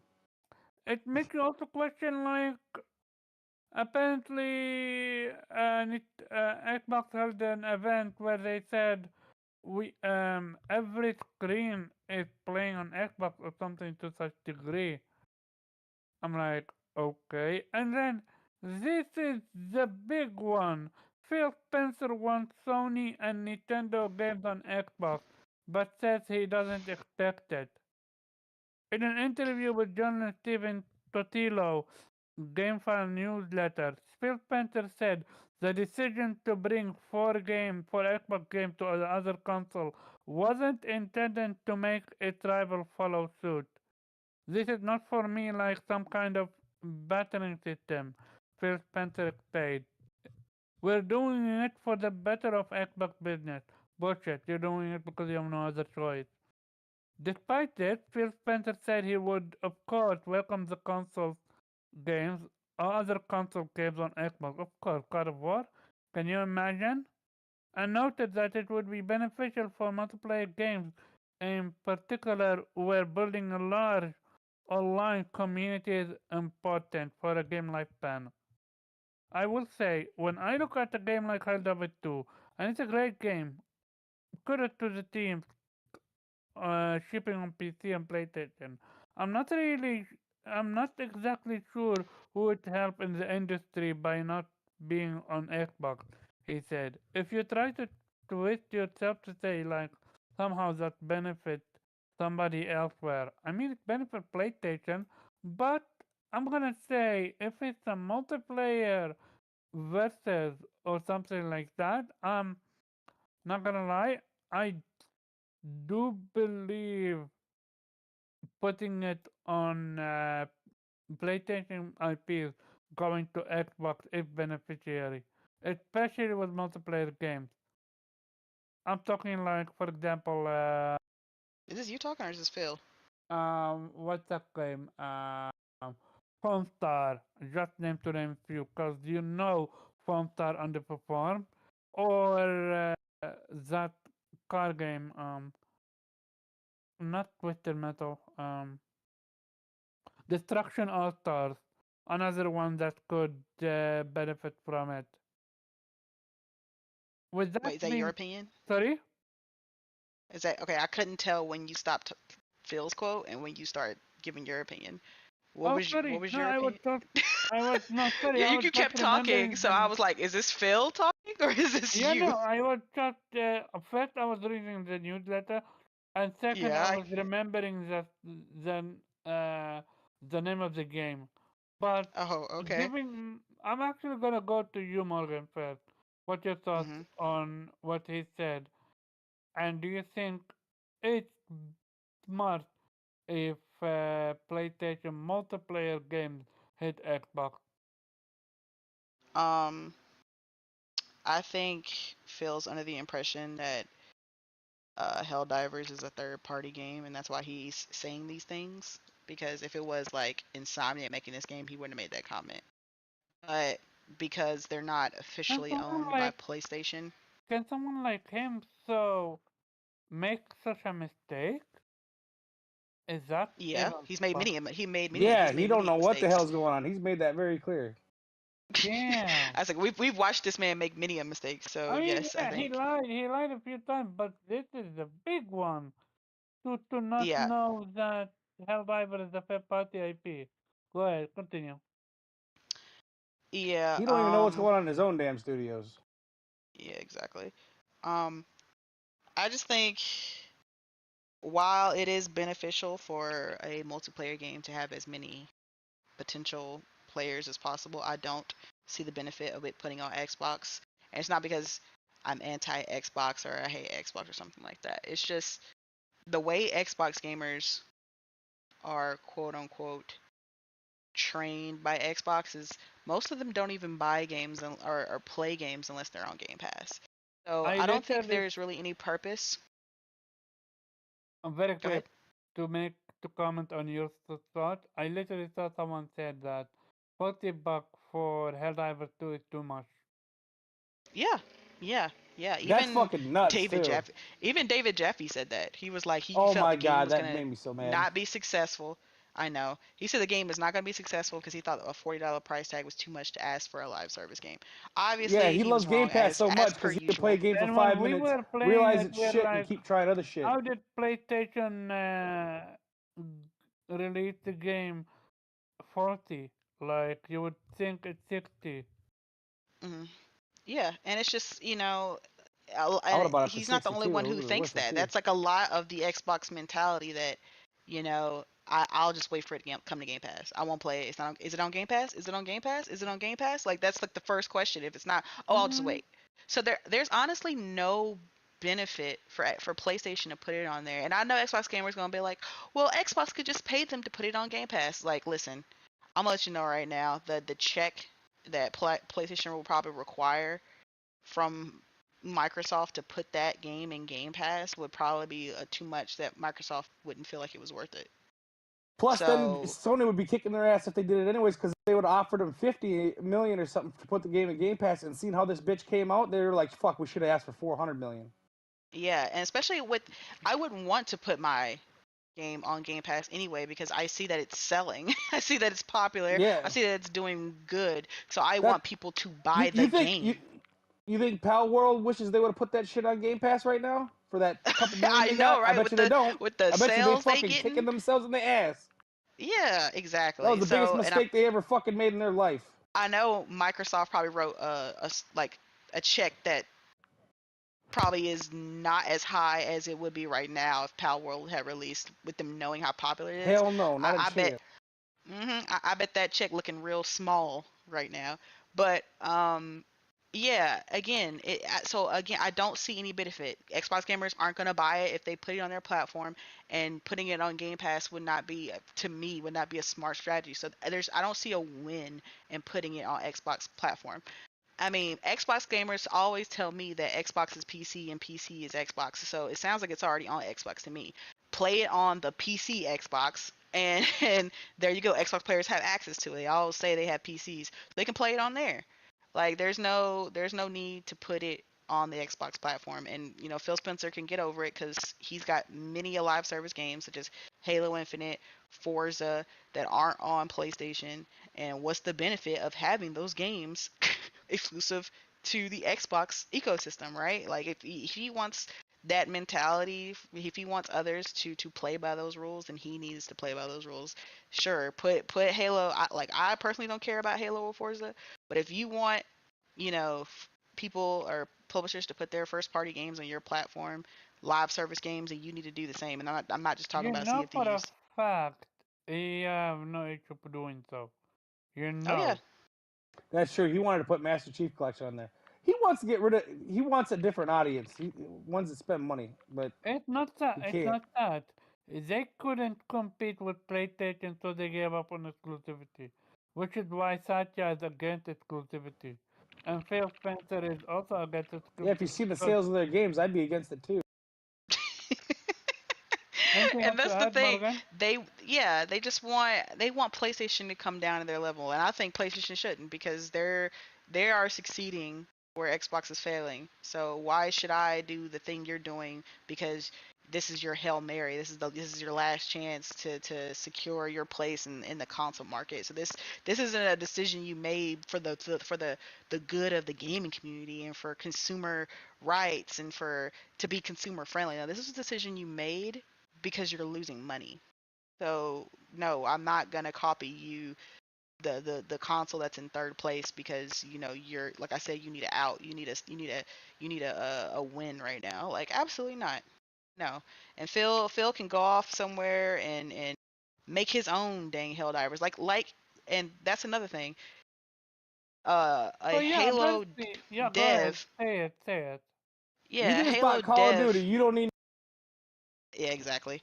A Halo dev already came out and stated the fact that they had pitched a Helldivers like spin-off for Halo, that was rejected by the heads And like of 20 other either goddamn similar things. 343 or Xbox, Which is and crazy. they could have had that success already. So I'm They sure Phil could. Spencer's kicking himself in the butt right now because he sees, I bet when he originally saw Helldivers and then he saw it take off, I bet he was remembering that time that somebody pitched that idea. And he's just like, Okay, wait a minute. wait. It makes me ask a question. What that game would have been, the Halo spin-off, and I'm pretty sure both of us would have tried it. Yeah, I'm sure it would have been fun because they got a lot of lore and a lot of goofy things that they could have done with it. Had the community all play against I forgot what the enemies in Halo are called, like the something. Um, but yeah, they could have had that. They are, like I said, they already have the bones for it. They just need to make a quote unquote Helldiver type mode for the game, and that would have been amazing. But I think Phil's looking at this game and seeing how now it's surpassed Halo Infinite in terms of peak on Steam. Like you surpassed one of the A free to play game. exactly a free to play game on top of that. You don't need Game Pass to play this game. You don't need nothing. It's free on Steam. Okay? So it outpaced a free to play Halo game, a IP that was known to be the shooter of all shooters back in its heyday, right? You surpassed that in a matter of a week. And I think that I'm sure he looking at 343 with a side eye, like, how you gonna let these scrubs come through with this Helldivers IP, one that they basically did like a kind of a 180, a kind of a God of War style switch up with the type of game that it used to be to what it is now, for the Helldivers 1 versus Helldivers 2, and you let them come through and just make a shooter that captured the heart of like all these people online right now and surpass you. You guys are supposed to be vets in the industry. 343 is supposed to be, that's that shooter Legendary studio. franchise. Free Exactly. to play. Free. That's what Can't makes make it it any worse. cheaper. Shit. You said you gotta start paying people to play it. You can't, like you said, you can't make it any cheaper. A free to play game got out surpassed by 40 or 60 or however, You however don't much you even paid for need the game. Xbox too. You don't even need gold or nothing to play for. Well, not anymore. Nope. They used to charge for it, but Nothing.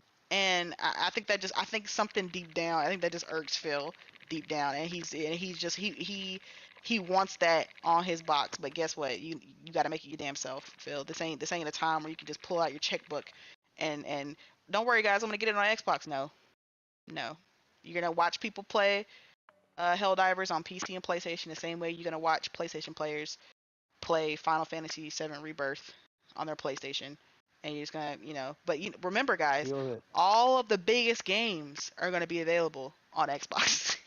that's what Sarah Bond promised.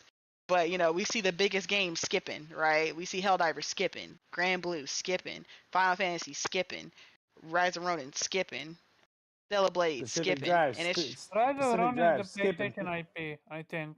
yeah, Other yeah. That's Yeah, my but it point. Like is. all these games, but that's the thing.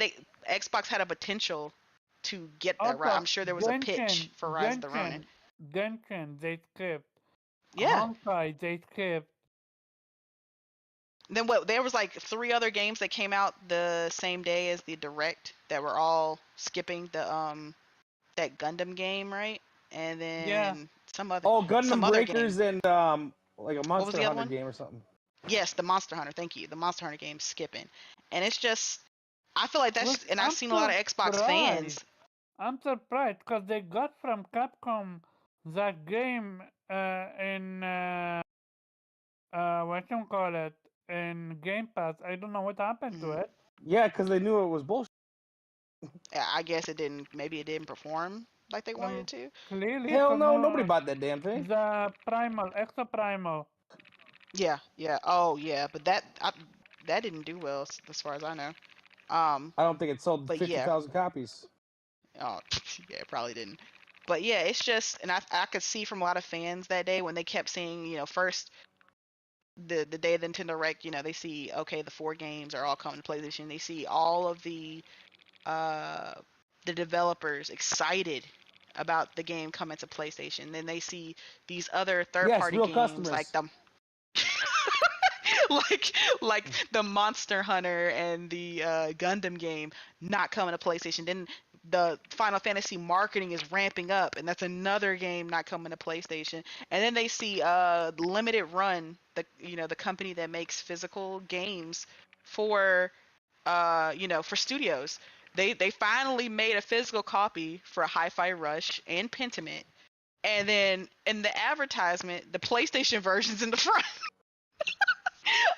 Hi-Fi Rush, the PS5 version is the one that's way in front, and then it's got the Nintendo behind that one, and then the Xbox version. Pentiment, the PlayStation version's in the front, and then you got the Nintendo, and then you got the Xbox. It's like it's not even paying respect to the fact that it's an Xbox-owned IP. Like the fact that Limited Run waited until it was available on these other platforms to then decide, okay, let's make a physical. Shows just like I think all of these things are hitting Xbox fans all in a matter of like a couple 3 days, and it's just like I can tell from Twitter they are just so worn out from trying to defend Xbox. Like we've seen many of them just Tired tuck their boss. tails in and they say, you know what, I'm done. I'm gonna be a neutral gamer now. Or I'm moving to PC or Xbox. They're not for me anymore, man. They've betrayed us. Or why are you guys doing more marketing for PlayStation? These get your games come into PlayStation than you ever did for when they came to Xbox. They just feel so disrespected, and I keep trying to tell y'all, Xbox is gonna keep treating y'all like second class citizens because y'all all y'all want to do is like I don't want to call it freeloading because you're paying for Game Pass, but it's just that you're just not their main priority right now. The console is just not it, and it's just going to continue that way, unfortunately. And don't let these games be successful on PlayStation because then you're going to continue to see more IPs, Xbox IPs, come to the PlayStation and Nintendo platform. And like you said, Omar, I think it's gonna continue. Like I feel like next year we'll probably get Starfield, maybe Indiana Jones, maybe Hellblade 2. I just think you're gonna slow drip these for like you're gonna wait like at least a year, maybe more. But I do see the bigger IPs. I don't know if like the OGs like Halo, Gears, Forza. I don't know if they are gonna come, but maybe the Bethesda and Activision and Obsidian, like the newer studios, games are gonna come to PlayStation. And I don't know. All I can say is it's a great time to be a PlayStation owner right now. That's all. That's all I can say about it.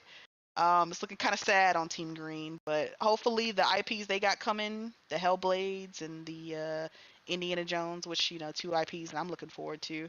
Hopefully they hit. You know, I hope for their sake, I hope they do. But Mhm. hey, they got that avowed screensaver though. Oh that's yeah, that's some good news that they got. Nice. yeah. So yeah, The magic is the PlayStation 3 graphics, but the screensaver is that screensaver's fired. it's fire, it's fire. Yeah, congratulations. Nate, you here? No. Listen, he probably fell asleep. Oh, that. Oh, ouch. We're gonna talk then. Because I do remember in the beginning of today, he said he have a headache. Mhm. So maybe he's I tired. already knew it was gonna happen. I called him out on it. If I said he's you gonna fall asleep. tired, next time don't host. I will host, no problem. I'll let him know. That's topic for that's something to discuss between us. Um, Nelson, what's your thought? On the games coming? on yeah what Xbox is doing and Yeah, I've said. I Phil mean, Spencer thoughts, and also, do you think PlayStation should put their multiplayer games on Xbox? fuck Xbox. Ain't nobody play on that shit anyway. They gonna buy it? Hell no. Come on now, we know better. But no, I think everything will eventually come that's new and coming out. If because I mean you're not gonna fucking risk your brain and shit like that to bring over fucking Pentiment and goddamn Grounded. I mean, you're not gonna do that for hopefully make a couple $100,000. Let's be honest. I've Mm-hmm. said I've said Starfield would come to PlayStation uh, this entire time. I just don't know when, so I don't want to fucking talk on that hill forever because I don't want to eat shit for 3 years. But eventually, that game's coming to PlayStation. Said it since The day one. person that actually said it as well was Derek.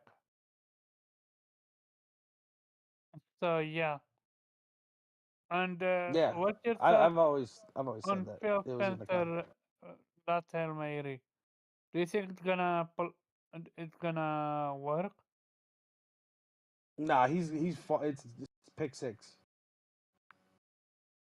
Okay. Uh, we. What about you?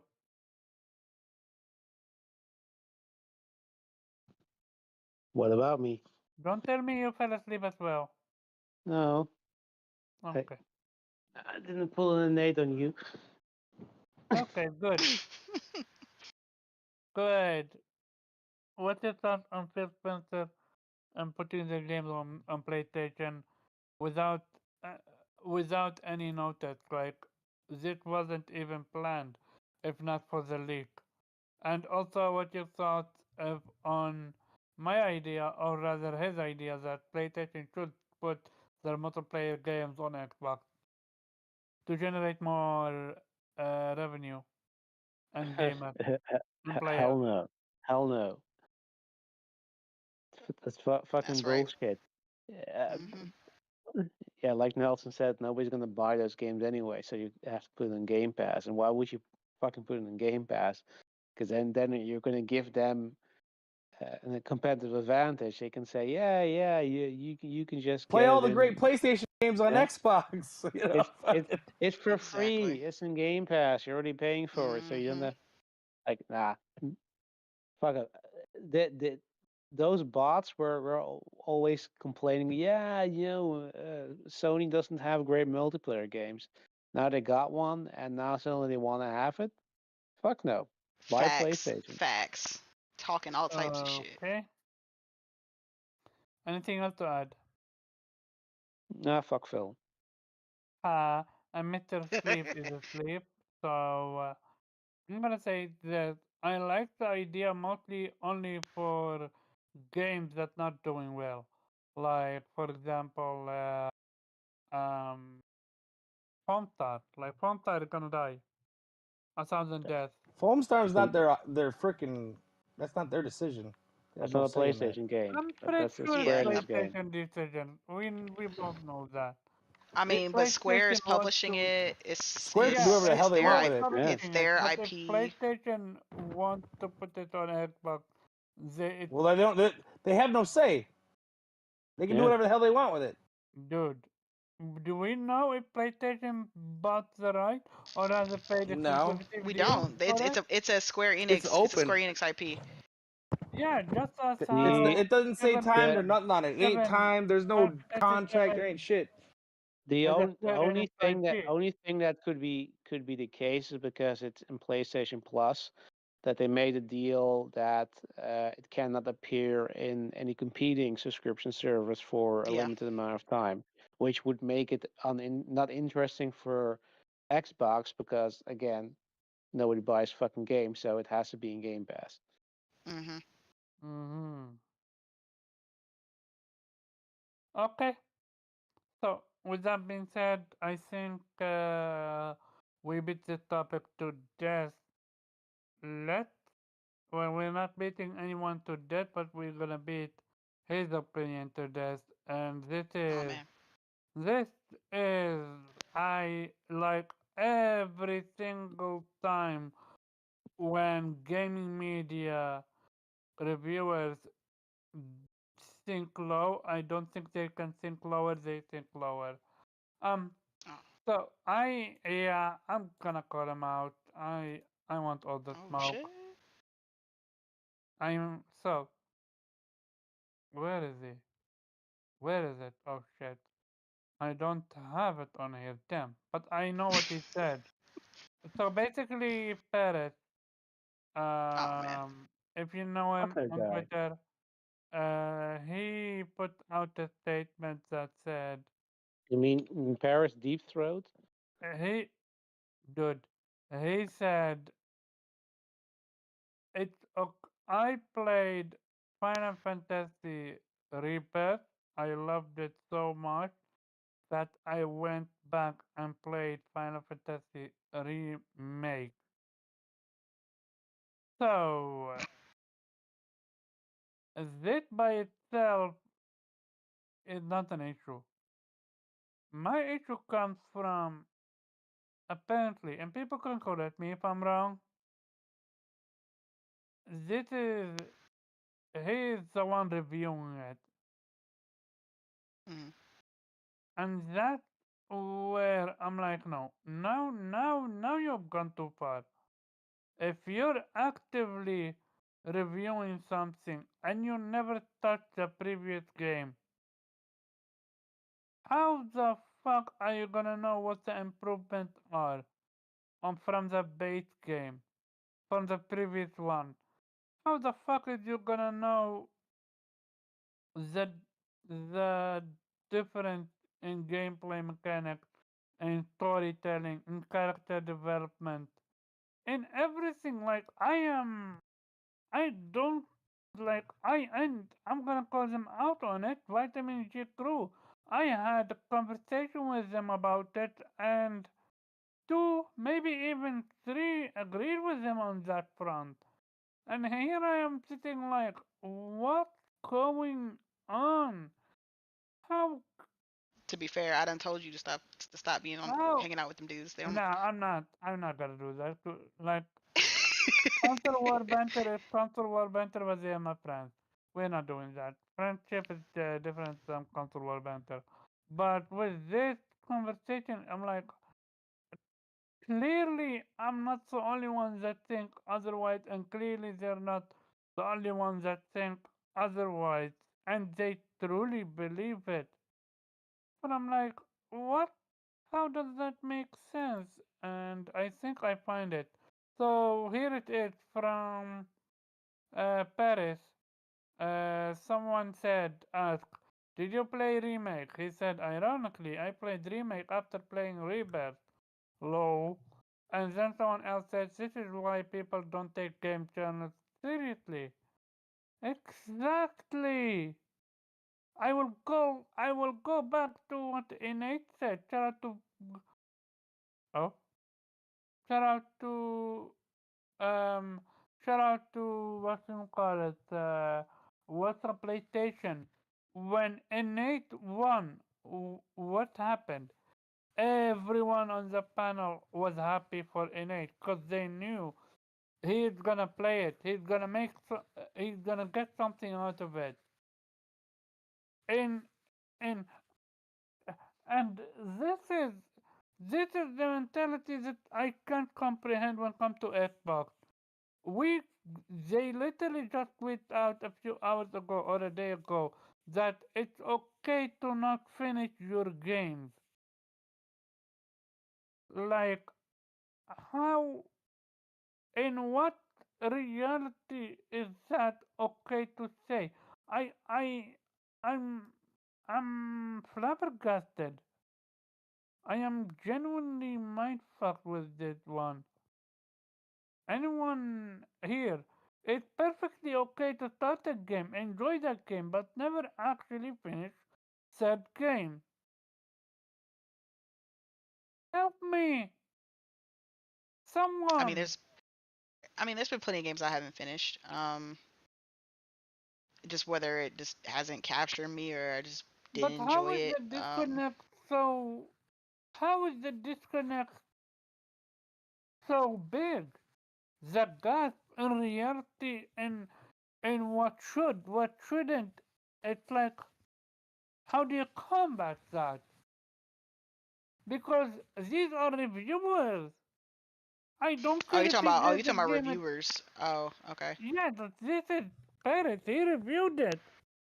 He reviewed He didn't. So he Rebirth. wait. He didn't finish. He didn't finish Rebirth. No, he reviewed Rebirth before playing Remake. Oh yeah. Yeah. Go ahead, You know, Morgan. You... there's certain games where playing the previous entry is not necessary. Like let's say like the Persona series. You can go into Persona 5, Persona 3, Persona 4 I without agree. having to, Yeah, I agree. But then there's games like Final Fantasy 7. And the thing about Final Fantasy 7 is with the remake in this trilogy, we know it's going to be a trilogy. Yeah, Um, it's all one game. It's just divided into 3 parts. yeah, So it's not like like a normal game where it has a 1 and a 2, like a Last of Us 1 and then the Last of Us Part 2, where Last of Us Part 2 is a sequel, which again, you shouldn't play Last of Us Part 2 if you haven't played Part 1. But the difference is, like I said, when it comes to Final Fantasy 7 with Remake, Rebirth, and then whatever they decide to name the third one, it's all just one game split into 3. So it makes no sense to say I'm gonna play the second part without playing the first part. Because it's all one game. It's so stupid. Why would you put yourself in a predicament by playing Rebirth and not I don't know, knowing the Morgan. story, not knowing what happened before? Especially, maybe I could see you getting away with that if you played, like, I guess the OG Final Fantasy 7, but even if you did that, like, it's a completely different kind of, well, not completely different, but there's definitely different things that happen in remake versus the OG Final Fantasy 7. Um so it just doesn't make sense to me. And when you told us that in the chat the other day, I just kind of laughing. I was talking to a Nate about it. I was like, why would you do that to yourself? Like, people's FOMO is so bad. They see something, especially with a game like Final Fantasy 7 Rebirth, after its Metacritic came out and it's like sitting at like a 92 right now, and it's like, it's the next hot thing, and people just want to jump onto it because they see, oh, the quality, and they see the reviews, everybody's gushing over it, and they don't want to miss out. They all have FOMO. So instead of doing the right thing and playing the first game first, if you haven't played it, no, no, no, no. They'd rather just go straight into the second one. And I was like, why? I said, I can't do that when it comes to games, because I don't want to be. I'm a story person through and through, especially with a story game like Final Fantasy. The franchise itself is, you know, heavily story based. And so why you would want to put yourself in a predicament where you don't know what the hell's going on, Totally. and you're confused as to what the characters are talking about and what they're going through and why they're making decisions and why they're doing certain things. It make it like I'm just as flabbergasted as you, Omar. It makes no fucking sense. But again, I know why they're doing it. Again, it's FOMO. They want to be a part of the conversation. They want to be a part of the game. They see it. They see with these great scores, and they don't want to miss out. But again, you're missing context, and you won't even be able to be really a part of the conversation like that, because you're not going to know the full context of what's going on. So it's honestly it's not only a disservice to the game, it's a disservice to yourself not to play the first part of the game, because it's important to know who these characters are and why they've done what they're doing, and the story that was set up in the previous entry. So again, if people are listening who are planning on playing Rebirth before Remake, don't do it. Get Remake right now. It's available everywhere. Even Square Enix even did the great thing of bundling it with um the Remake with Rebirth for basically free. For the So same if price, eh? yeah, exactly. You basically get the damn game free if you buy Rebirth. So, and it's in like PS Plus. They were giving it away. Like, there were so many opportunities to get Remake, even the PS5 version, and Intergrade, right? if you didn't want to pay the 70 or whatever it was when it came out, there was multiple ways to get this game. So do yourself a service and play Remake first before you play Rebirth. Okay, Rebirth is still going to be there whenever you decide to finish Remake. I promise you, it's not going away. It's not going to disappear from the universe. You will still have time to get into Rebirth. I know FOMO is a real thing, and It people absolutely just is. I can even people agree to that. can't stop themselves from playing something that's new and shiny.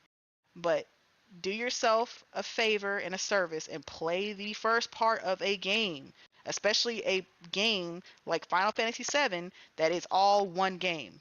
Okay, it's just split up in 3 parts. All right, so it makes no sense to start with the part two of an entire story. That's like me buying a book series and being like, "Oh, I'm gonna start with the second book." Like, for what? Why? That doesn't make any sense. But yeah, that's all I got to say about that shit.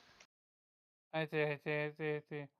Weeb, I gotta ask you, would I be lost if I played uh, Yakuza 8 before 7? Would you be lost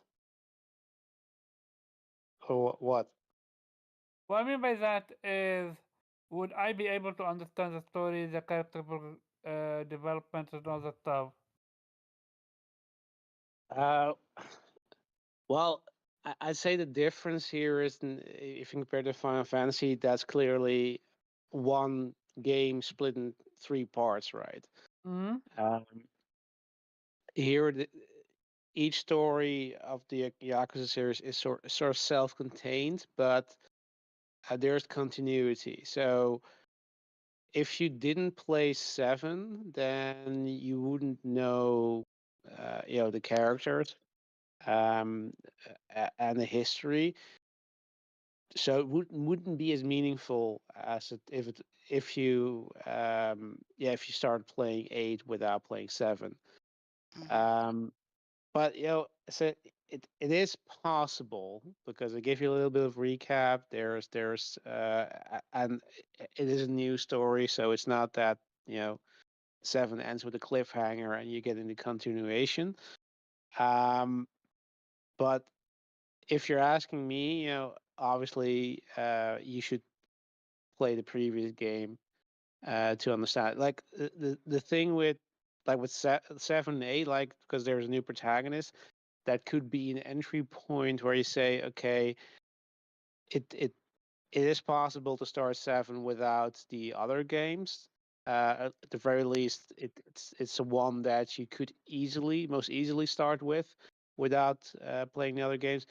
But still, you would be missing out because you would be seeing characters that the game is expecting you to know. Oh, they're a big deal, and you would have no idea who they are. So uh, Hmm. you would do yourself a disservice to start with the latest game and not playing any of the previous games. So yeah, so at the kind of this is kind of the again like Final Fantasy is a peculiar example because it's clearly a story split into 3 parts. But I'd say typically with most long running franchises, right? It kind of depends. Like if it's a franchise that's loosely connected, like let's say Tales series, for example, like you don't need to play the previous games because they're rarely take place in the same world. Um, Final Fantasy is also an example. Like sure, you can play Final Fantasy Rebirth without playing Remake, but you're perfectly fine playing Final Fantasy 7 without playing 6 because they're not directly connected to each other, right? But you are gonna there's gonna be things that you're familiar with because you played the previous games that you will be missing out on. But it kind of depends. Like, but if there's a continuing story, obviously, you would you would always miss out things. And the thing is, like with the Yakuza series, it's an interesting thing. Was for example, you start with 0. And while technically 0 is the first one in terms of story, My experience of Zero is different because like I said, I'm also not someone who got introduced with when the series came out. Like I didn't start with one, I started with three because I didn't play, I didn't have at the time a PlayStation 1 and PlayStation 2, so I didn't play 1 and 2. So I started with 3, and that's what got me into the series. But yeah, you're missing, the first two chapters, and they give you an extensive um, summary of the story of those two games. So you get enough of the story to get caught up. But if you play Zero without playing 3, 4, and 5, um, the the thing is that you won't get certain references. You won't, especially in the side missions, they have certain characters that will mean nothing to you if you haven't played the previous games, but will mean the world to you if you did. And there is actually part of the story that you will may not think you're missing, but you are missing. Like you don't know what happened to Majima, right? Why he is in the situation that he is, because there is no explanation given in the game. Uh, so what did he do to get in that position? That's is something that you can only experience once you've played she played 4, because that's where you actually get that backstory. So Mm. there's so that's I say, like, if you're new to the series, it's perfectly fine to start with 0. But you have to understand that if you do not haven't played the games in the order they came out with, you are going to not catch everything. Yeah, Uh, absolutely. I still don't. I still want to know who this dude is and why he look like Kiryu. I have no idea if he's related to Kiryu, the one dude in Yakuza 7 and 8. Don't tell me. I will find out myself. no, This is I why I am playing I the won't. third one now.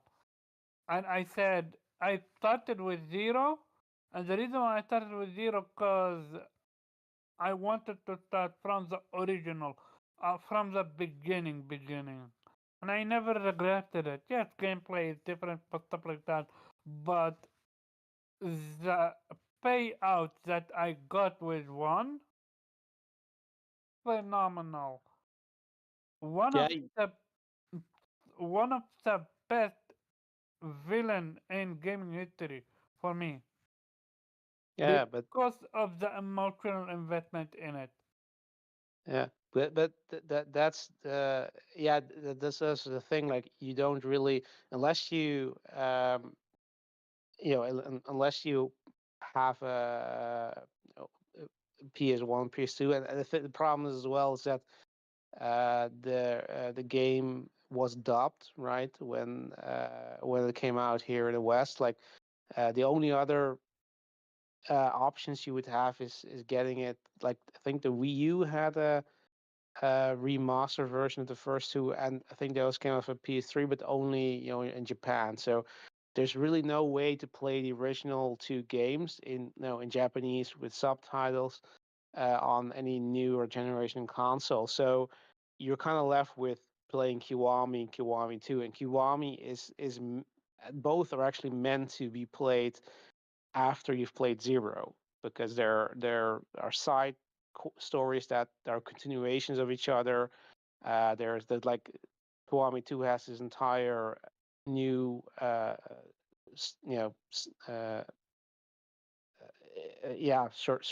story content for Majima, which is direct continuation of what of a story in 0. So there's just stuff there that that is just made to be played in that order.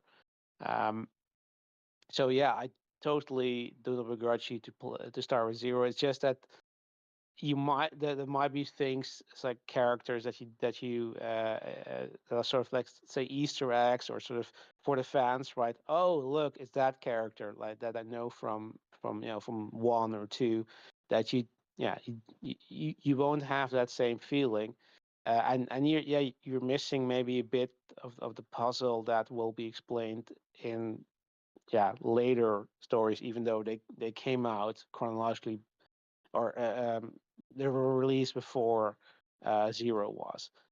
So Mm-hmm.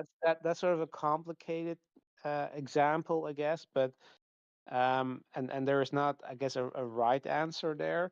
But I'd say, yeah, look, if you don't play the previous games, the kind of the point I was trying to get to is that I often some see reviews that journalists are complaining about the fact that a game is it's not very accessible to new players in terms of story, right? In terms of, they're not they're expecting you to have played the previous games to know these characters are. And I look, I get it from a certain perspective that if you are if you know that your audience, that if you're, expanding your audience, and you know that they might not have played previous games, that you're need to give them some allowance that they are not totally lost. But on the other hand, like, who the fuck cares? Like, if you can't be bothered to play the previous games, and therefore you don't understand the story or as well as you could, like, well, that's a you problem. It's an absolute asinine Mhm. argument, because it's like, what if you were saying that for, I don't know, like, uh, the next Star Wars movie or whatever, and you're complaining about, yeah, but all these characters that that the fans know, but like, this is my first Star Wars movie, and I have no idea who they are, and don't explain to me. Like, that's stupid. Like, that. Why are you watching this then? If you're not a fan, if you don't know who these characters are, that's the entire point. So that's, you know that's sort of where I'd say, like, if you can be barred to play the previous game, then yeah, you shouldn't, at the very, if you like, I'm not saying you can't review a game, but at least acknowledge the fact that, you're not understanding who these characters are. That's not a problem of the game. That's your problem. You chose to get into this game without having any prior knowledge, and you're left at a disadvantage. And that's not the fault of the game. That's your fault, and you shouldn't detract any points of the game for that, because you chose to do this. Like, then ask somebody else to review it, or you know uh, go to school, right?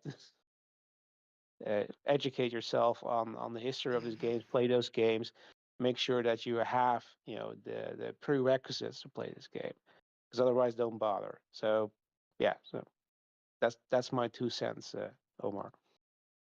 Okay. And Nelson? I agree with Weeb.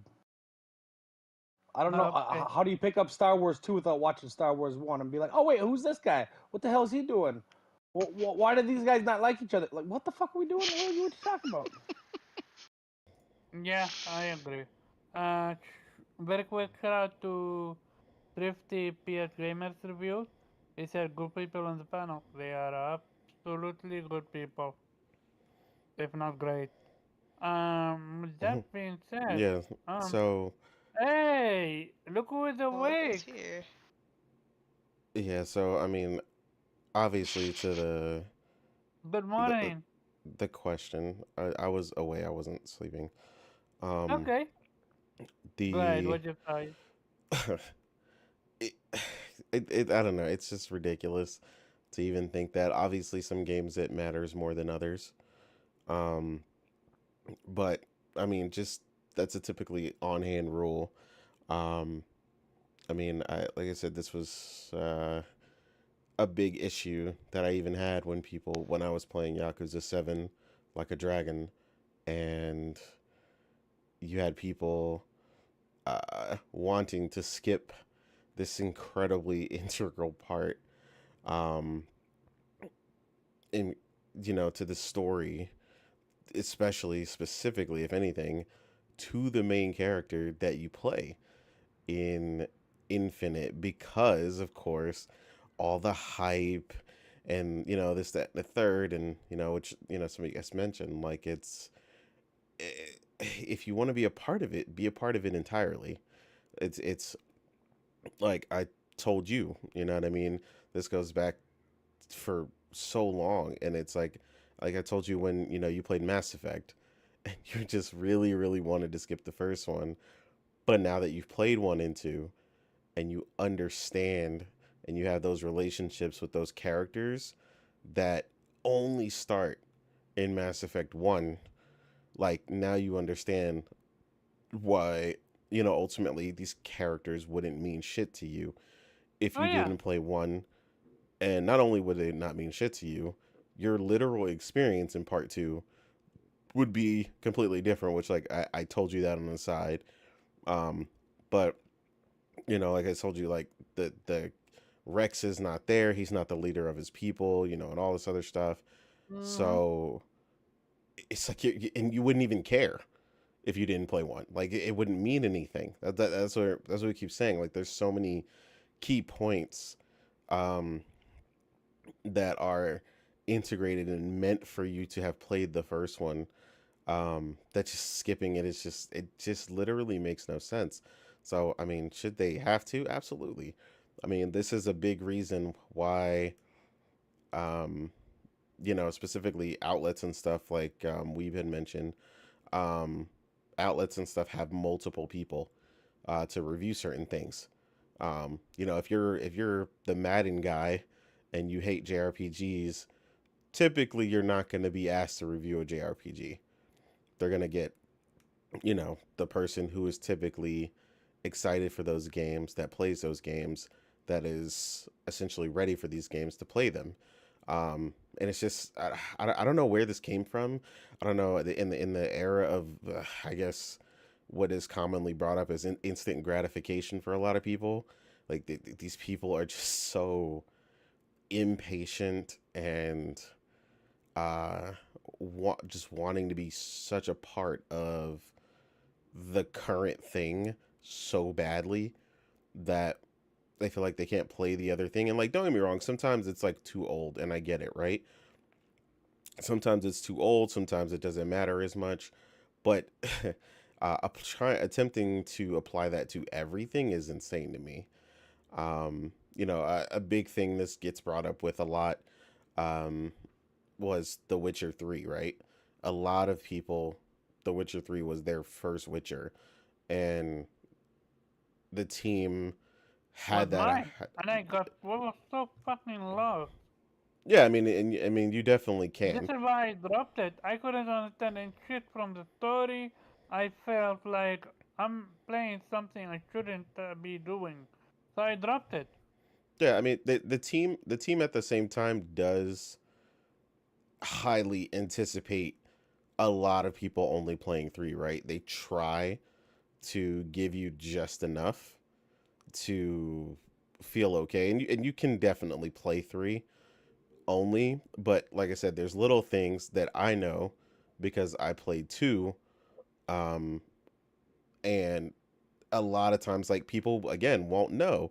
Like a lot of people, I mentioned this, because I was watching the show with Morgan at one point, the TV show for The Witcher, and I was explaining to her, like, a lot of people when they played 3 would choose, you hear about the two different girls, Triss and Yennefer, and a lot of people would choose Yennefer, I explained, because most of them who did that didn't play 2, because Triss's role, while is important, isn't as big as Yennefer. Yennefer's kind of like the center of attention in 3, um, and is almost, I don't know, kind of looked at like the canon girl, you know, um, especially because of some of the stuff that Geralt goes through with like memory issues and things like that.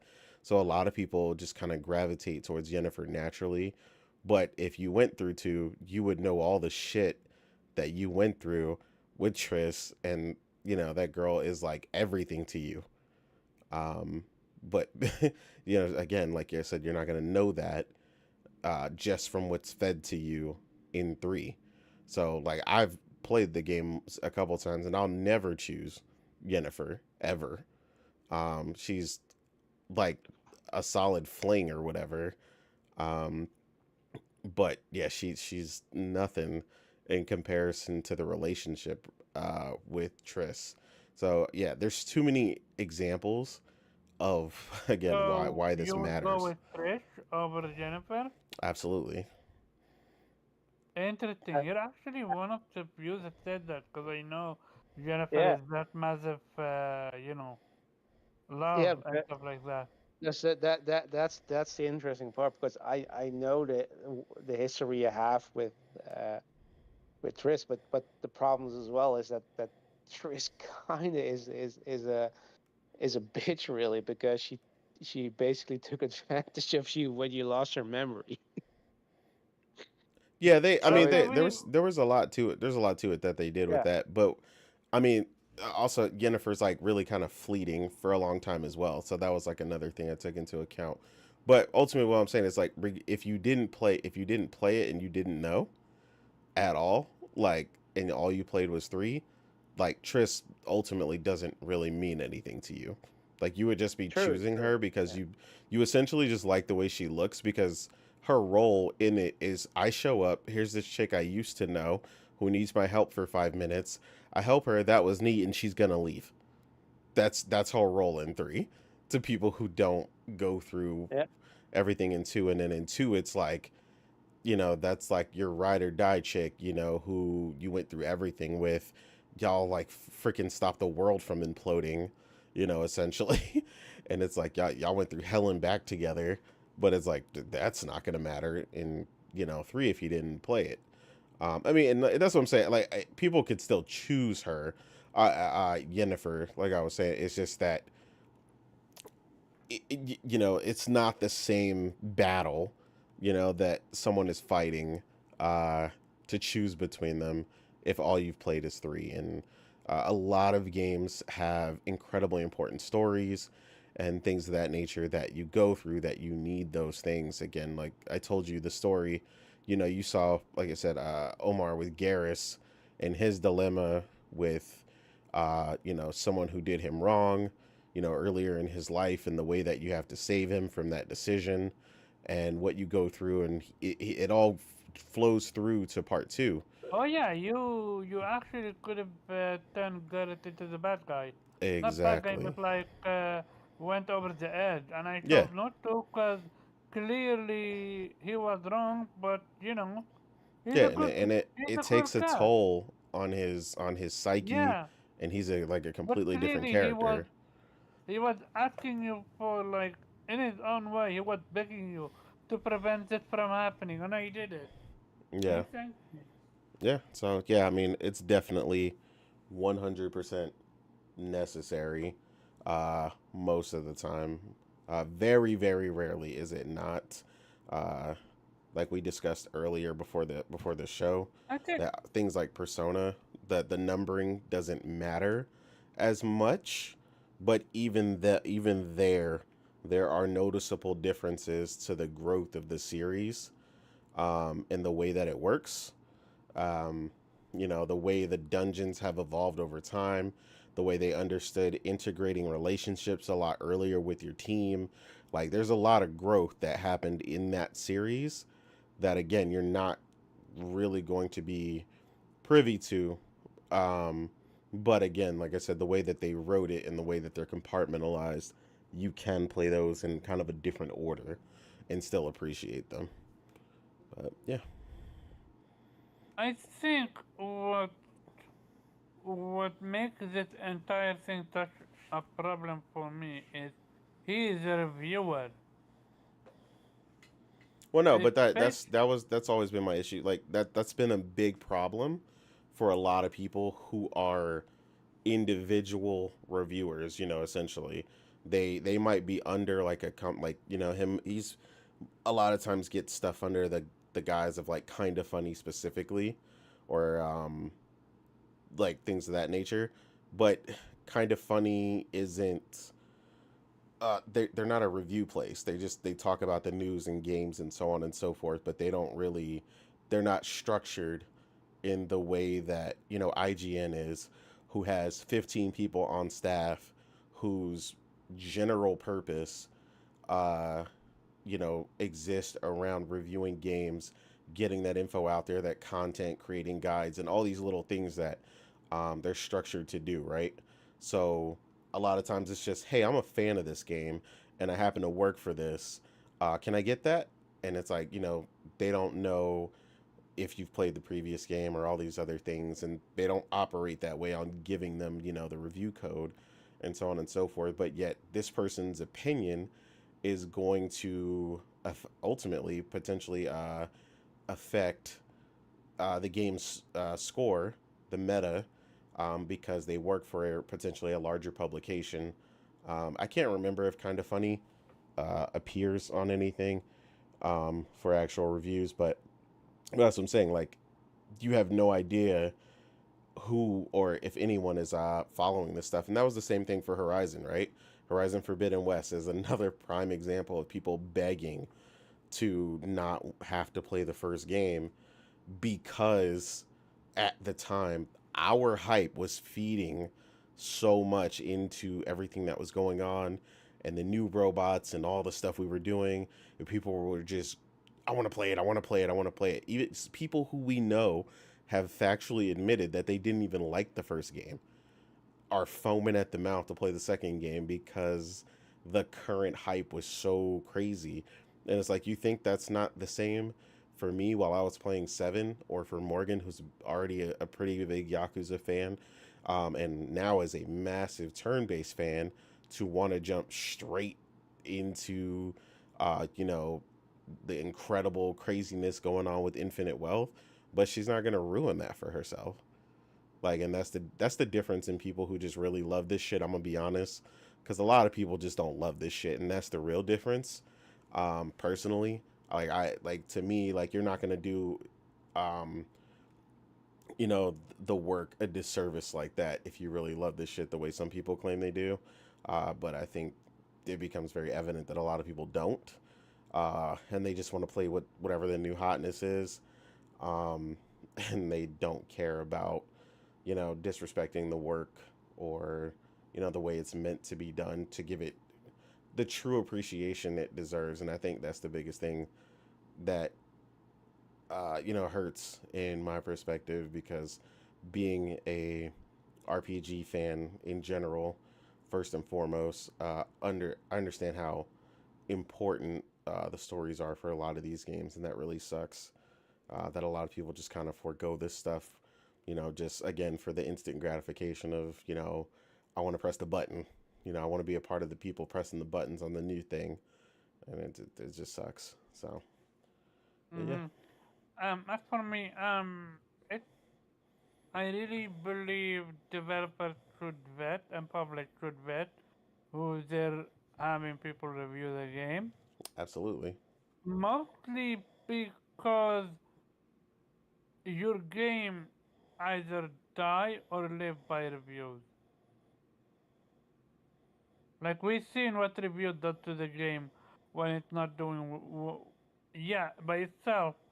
Um, Suicide Squad got shredded by the reviews, but yeah, for me, I really, really, really, really, really wish that he didn't review it. But hey, he's now a fan, I guess, and I just don't comprehend how he done it, in sense of how he is okay with really reviewing a game without playing the previous part.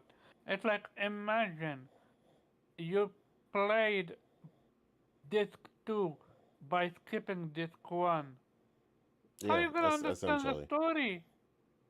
Yeah. So yeah, very quick before I end it, Rise of the Ronin is confirmed to have 4-player co-op. It is indeed. Like, that came out of nowhere. Also, it's gonna have a stamina bar.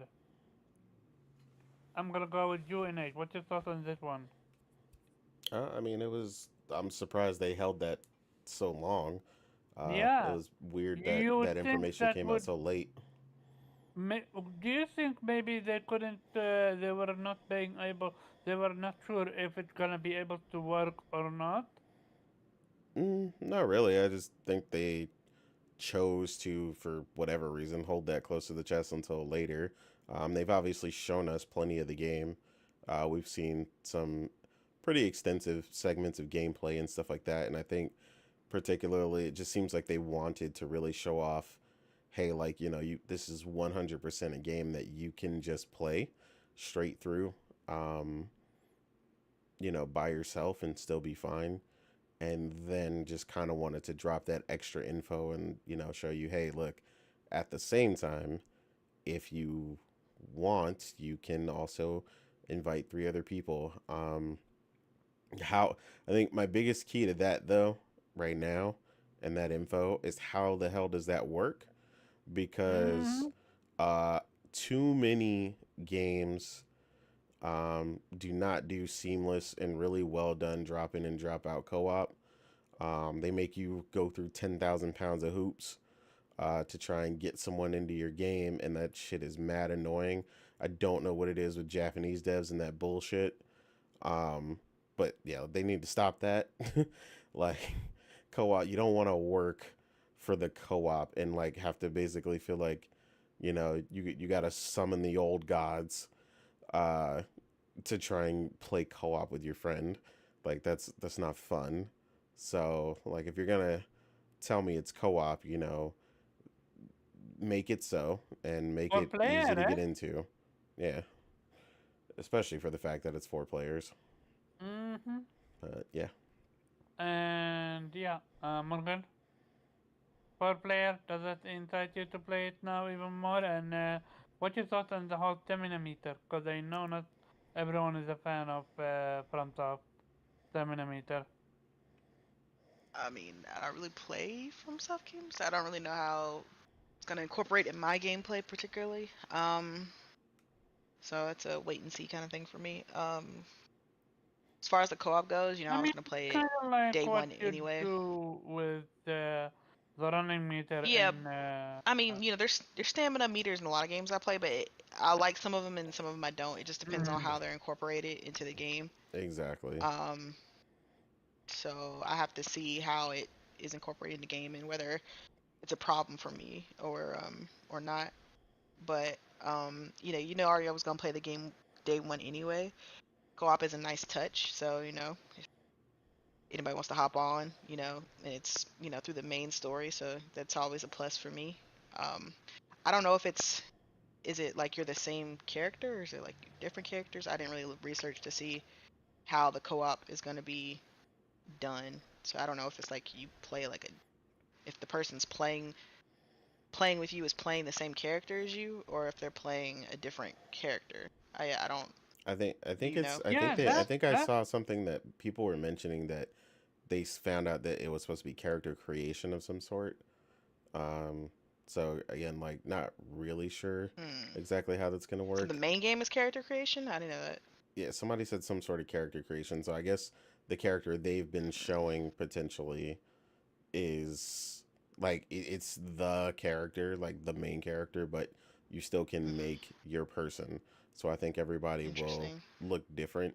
But to that end Okay. of what you said as well, I think the progression needs to line up because that is another thing that co-op devs tend to fail at Yeah. massively. Yeah. So, Yeah. and we've Yeah. That's experienced that. definitely We're another like, thing. oh, we Like if played it's a with, I hop played in, with hop you, out. so you get all the progress, and now we always got to play on your game, Right. and One person gets all the trophies. yeah, The that person too. who's hosting gets all the trophies Yeah, and progress, and you don't really make any progress on your half because I have to exactly. play on your game for you to get progress. Yeah, I hate games that do that. So that's another thing too that you got to figure out, like how, like Annie said, how is the progress gonna be for the people you play with. Um, yeah, it's definitely interesting. It's crazy how much new information we're learning from this game. Like every other week, it's usually a game will usually uh, a year or a few months out give you everything that's going on with the game, but I swear we're learning something new about this game every other week.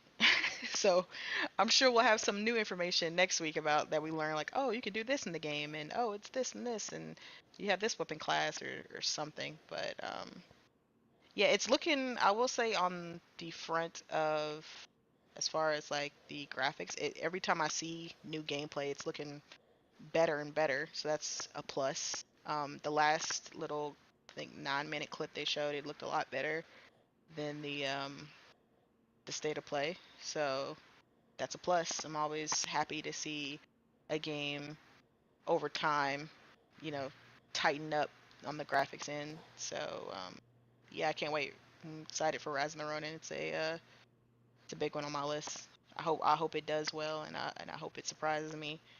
And because I haven't really played any Team Ninja games. I didn't play Neo 1 or 2, so this will be kind of like my first experience with them. And yeah, I hope it's good. I see, I see. Nelson, what about you? Yeah, it looks better. I thought it would be 2 or 3 player co-op, probably 3, 4. I wasn't really expecting. I don't really like the stamina though. I'm not gonna lie, but I don't know. It cannot kill my enjoyment of the game, but I'm not really looking forward to it, to be honest. I hate stamina losers. I see, I see, I see, I see.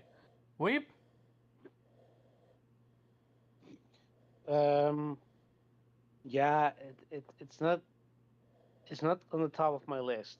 Um, Too much else to play, and like if it's gonna be like Neo, I didn't really enjoy it, so it might not be for me. Okay, okay, okay, okay. And with that being said, I think, as for me, I played Bloodborne, I played Demon Souls, I didn't beat Demon Souls, I did beat Bloodborne and the DLC, and beat Dark Souls 1, Dark Souls 2, I hate you, and I am at the final boss of Sekiro still. If I want to play Sekiro all over again, this will be the final boss, maybe later, not right now. But I did beat the owl. I did get that on my belt. And with that being said, let's get to the outro. Shout out to everyone that came through, and shout out to NA for hosting it. Morgan, where people can find you? Yeah, good show. You guys can find me on Twitter at Chill Bandit. Um, Trying to organize the chaos, well, the good chaos of, juggling all the games that I have to play in these next coming up months. Which is, I'm never upset to have too many games to play. So let me not act like it's a bad thing. But yeah, we'll see you guys next week when we're playing Final Fantasy VII. Maybe, maybe not. Yeah. Rebirth. I might show up. I might not if I'm playing it and I'm loving it. I Oh might not even yeah, come on the podcast. I 90 don't know. percent. Next week there is no podcast. We're not doing Yeah, that. yeah. It's So Rebirth it's Day. It's Rebirth Rebirth Day. week. Unless So unless something big, and I'm talking oh big yeah, big happen, then yeah, absolutely we're gonna give our take. But other than that, absolutely. yeah, it's Yeah, Rebirth Day. a little bit of excitement. So yeah, Otter Nation. Shout out to you. What a Donation. donation it is. Weeb. Yes, say my name. Yeah, you can find me on Twitter as Weep Sheriff at Infinite Rhizome. I will probably still be playing like Dragon Infinite Wealth because the story is really uh, kicking in overdrive right now. So I don't think I'm gonna be able to put it down. But as soon as I finish it, we'll be hopping onto Rebirth. Uh, and yeah, Other Nation. Otter Nation. Wow. Infinite Wealth Yeah, is that one, eh? I see, I see, I see, yeah. I see. Are you getting it after Infinite Wealth? Yes, that's what I said. Mm-hmm. Nelson, what I about you? I'm gonna wait because I'll still be between Helldivers and Final Fantasy VII. I'm not gonna be ready for a game. I'm not gonna buy a game that I'm gonna get to 2 months later down the road. I'm Fair, not gonna do fair, that. fair, fair. So Too many I'm gonna people wasting yeah. money, Yeah, not because starting. there's Yeah. been so many times lately where it's like I buy 3 games in 1 month, and the third game I play, by the time I get to playing it, it's already like 25% off or 30% off Mm-hmm. because it don't make no sense. So I that being feel you. said, I'm gonna gauge what people are telling me between those 2 games of what I should get. If it wasn't for the 30, I wouldn't even think twice. It'd be Dragon's Dogma first, but we'll Dragon see what people say. Dogma 2 looking sick. It does. If it Yeah. was I'm 60, there'd be no genuinely question. surprised. It'd already be Neither ridiculous them, fun. neither Rise of the Ronin have chosen to, delay their game. Like they're being super stubborn about it. It's so And funny because and not PlayStation's only marketing so, I both not know those there's only games. so, nothing after those games Yeah. either until like even August. There's nothing. even in rivalry, they're going against each other. When one put out new content, the other put out that same hour or something like that a new video. Like Rise of the Ronin put out new gameplay, an hour later or something. Whatchamacallit put out new gameplay as well. Like they're going head to head and they know it. I know, and you know it's funny. After March, I don't know a damn game I want the rest of the year because I don't have any dates past like, and Um, except for like Wukong in August. Metaphor? Not. I Okay, mean, that's a very not. Yeah, different we don't have game. a I date don't for even know that when yet that though. is. It's 2024. Yeah, there's Just no date. 2024. There's lots of Wait, games I I'm thought probably gonna that get this meant year, but I thought that this year. Yeah, it's okay, 2024. We just this don't have year. we don't have a definitive date though. Oh, okay, That's When what I'm okay. saying. There's not a date for a game coming up the rest of the year after March, mm, other What than like about Wukong. what There's about no date. thousand Don't ask. 100 There's no heroes? date. I Yeah, don't know what but the hell like, that yeah. yeah, is. but Nelson doesn't really. You're asking the wrong person. Okay. Yeah. I thought he played that stuff, but apparently not. Okay, I see. Okay, so then you're gonna have enough time to balance between Helldivers 2 and either Rise of the Ronin or I mean, I think that's um. why he ultimately said it depends because we don't know what the update schedule is going to look like for, hmm. for Not only that, but I Helldivers. gotta finish Final Fantasy VII first, and I'm probably Yeah. gonna spend 100 to 200 hours in that. So between Yeah. that and Like I said, Helldivers, that might be 60 to 90 days before it's completely finished, or when I'm I wouldn't be completely done mind. with it. I wouldn't mind for it to be a couple quiet months for me to catch up and play in my backlog a little bit, and Yeah, I'm then hoping Mm, to not see shit Yeah. until September, to be honest with you, because yeah, there's like same. 7 games already that released this year that I want to play that I haven't even thought about buying because I'm like, when would I get to this? August? Yeah. Exactly. I mean, I I'll give Morgan her credit for genuinely. playing her backlog. So, because a lot of people have been giving up on their backlogs lately, and I'm like, that shit is I crazy to try, me. man, because that should be that eats at my soul. I got to. Yeah, I'm like, I'm I like, Well, genuinely. I, these games are just as good as I'm the keeping current just games keeping you my want to current play. log though. Yeah, Yeah. I gotta stay on my current log at least. If that's what I try to do. Usually, there's a couple months out of the year where I get to poke at my backlog, but I call it my current Hmm. log. If I bought it recently within the last couple months, I gotta finish it before Absolutely. Yep. Yeah, way too many people giving So, into the immediate thing going on and trying to just jump on the latest whatever.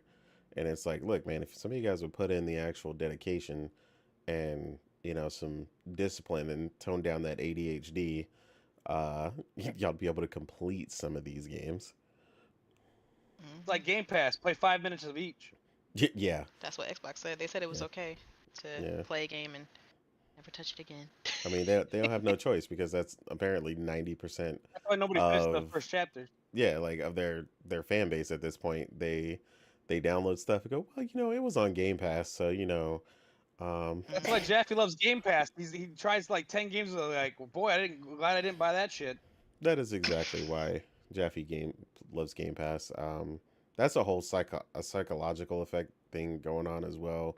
Like people just Yeah, because he'll trying play to 10 find it games and he's okay. like, man, I would have spent $400 playing that dog shit if I would have bought all those games. Well, and this is their reason. So just for a minute, I know we're doing outros, but like this is a big thing that's annoying. Is that everybody believes that everybody that games knows what they like to play, and that's just not true. A lot of people who have been gaming as long as a lot of us have, you know, most of us now 30 years at least. A lot of people are still very, very lost in what they like to play, and there's a ton of stuff that they've never played to this date, as opposed to some of us who have at least tried games in every genre at one point. And we're very, very aware or hyper aware of what we like, and very rarely does a game come along and surprise you to the degree that you're like, I had zero interest in this game and now I'm in love with this game. Like, a lot of us rarely get that, but I see that happen so often Yep, I know on what the games right timeline. away. There's no chance I'm not gonna be into it. So Exactly. I've tried enough shit to know what I like and don't like. Now, if Yep. the game's bad, that's different, but that don't happen. I'm not gonna lie. There's only been like 2 purchases in the last couple of years I've actually like regretted. There's games I said Same. I wish I would have bought this at a little less of a price, but I'm not like, oh man, I wish I wouldn't have bought that shit. Yeah. There's games I would have been like, I could have waited for a sale for that or something, but not like, fuck, why did I buy this piece of Deathloop shit? Oh, Exactly. sorry. No, I agree. I agree. It's always the battle of when, like, dang, I wish I would have waited and got this for $29.99 instead, and I would have felt better about it. But Yeah. I'm still okay. Yeah, but Yeah. I'm still okay with it. I haven't been Yeah. mad about a purchase, other than a game. I get that. May have been mentioned. Mhm, But mhm. And you, Nate? Yeah. Outro. You can find me at the real innate on Twitter. Um, Apparently, being a fake PC gamer because I like JRPGs. Oh, this dude. Yeah, so I was told. I don't know Anyway, how you could. Like, come on, with the amount of games that there are, Wait, why would somebody you called even you a fake JRPG entertain the gamer? no, idea? I'm a fake PC gamer because I Oh, like PC gamer. JRPGs. Wait, And what? I told that Wait, you can't like JRPGs if you're a PC ap- person? That's crazy. apparently. you don't play Dota and League of Legends, you are not a PC player. Yeah, Ah. and that's what his real. I mean, I knew what the underlying comment was, and I was like, just because 90% of gaming PCs, which is always ironic that people choose a funny times to admit those things, but when PlayStation, they're begging for PlayStation first party, $70 exclusives that are graphical showpieces, all of a sudden 99.9% of people have god tier gaming PCs, and their PlayStation's missing out on 1 billion sales if they didn't go day one. But when the reality shows up, they all acknowledge that. Yeah, when only 10% of them can even run at an efficient rate, anyways. Exactly.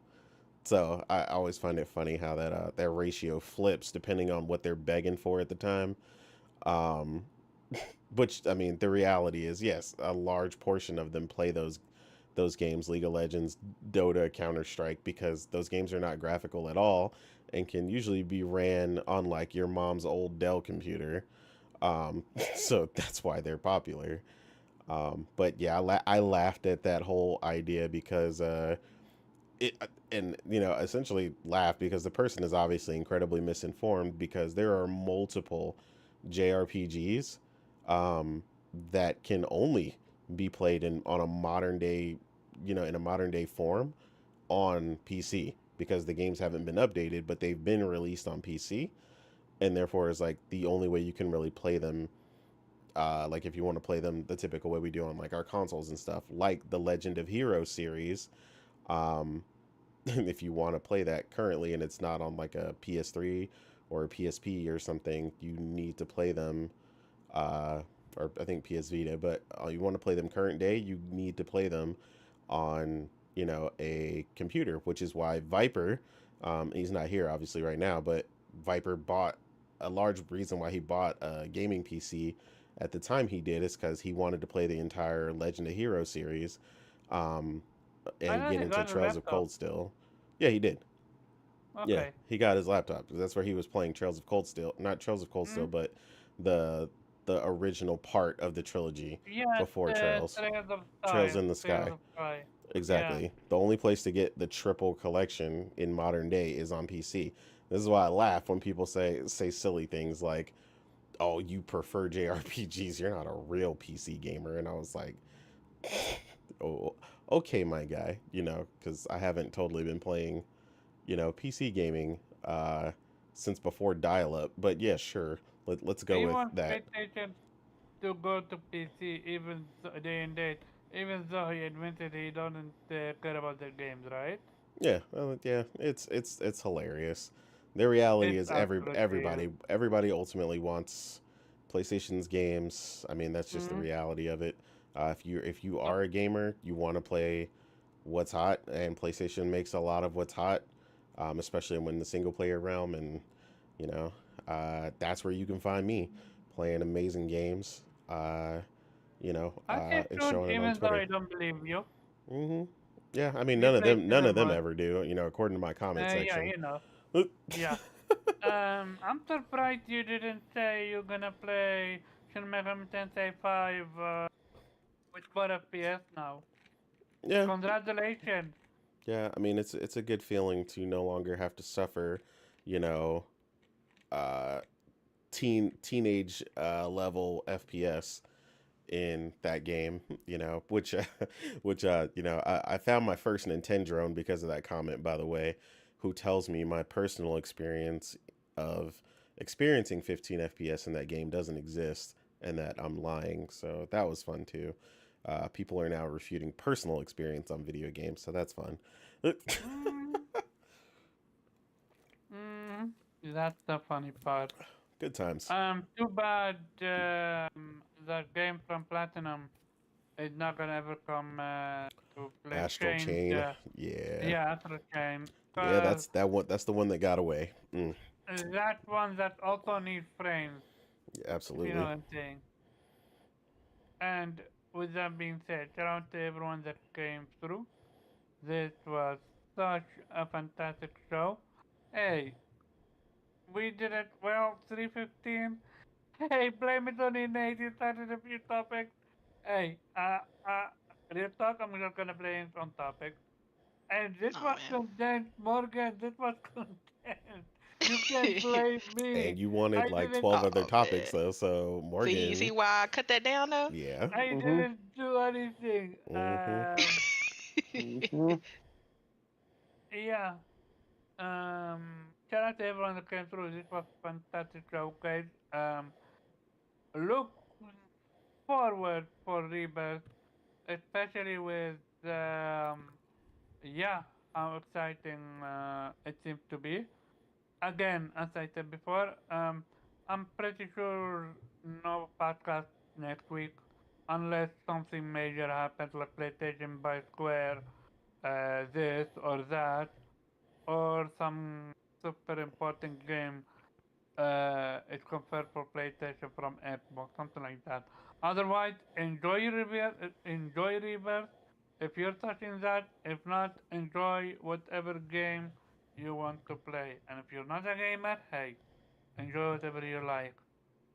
With that being said, you can find me at Caravan Culture on Twitter and Vitamin G Podcast. Yeah, I'm still over there every Monday, 8 p.m. Eastern Time. Shout out to the crew, especially shout out to Kofi. Me and him, Helldiver 2, that was goat. And yeah, see you over 2 weeks or 3 weeks, who knows? All right. Peace.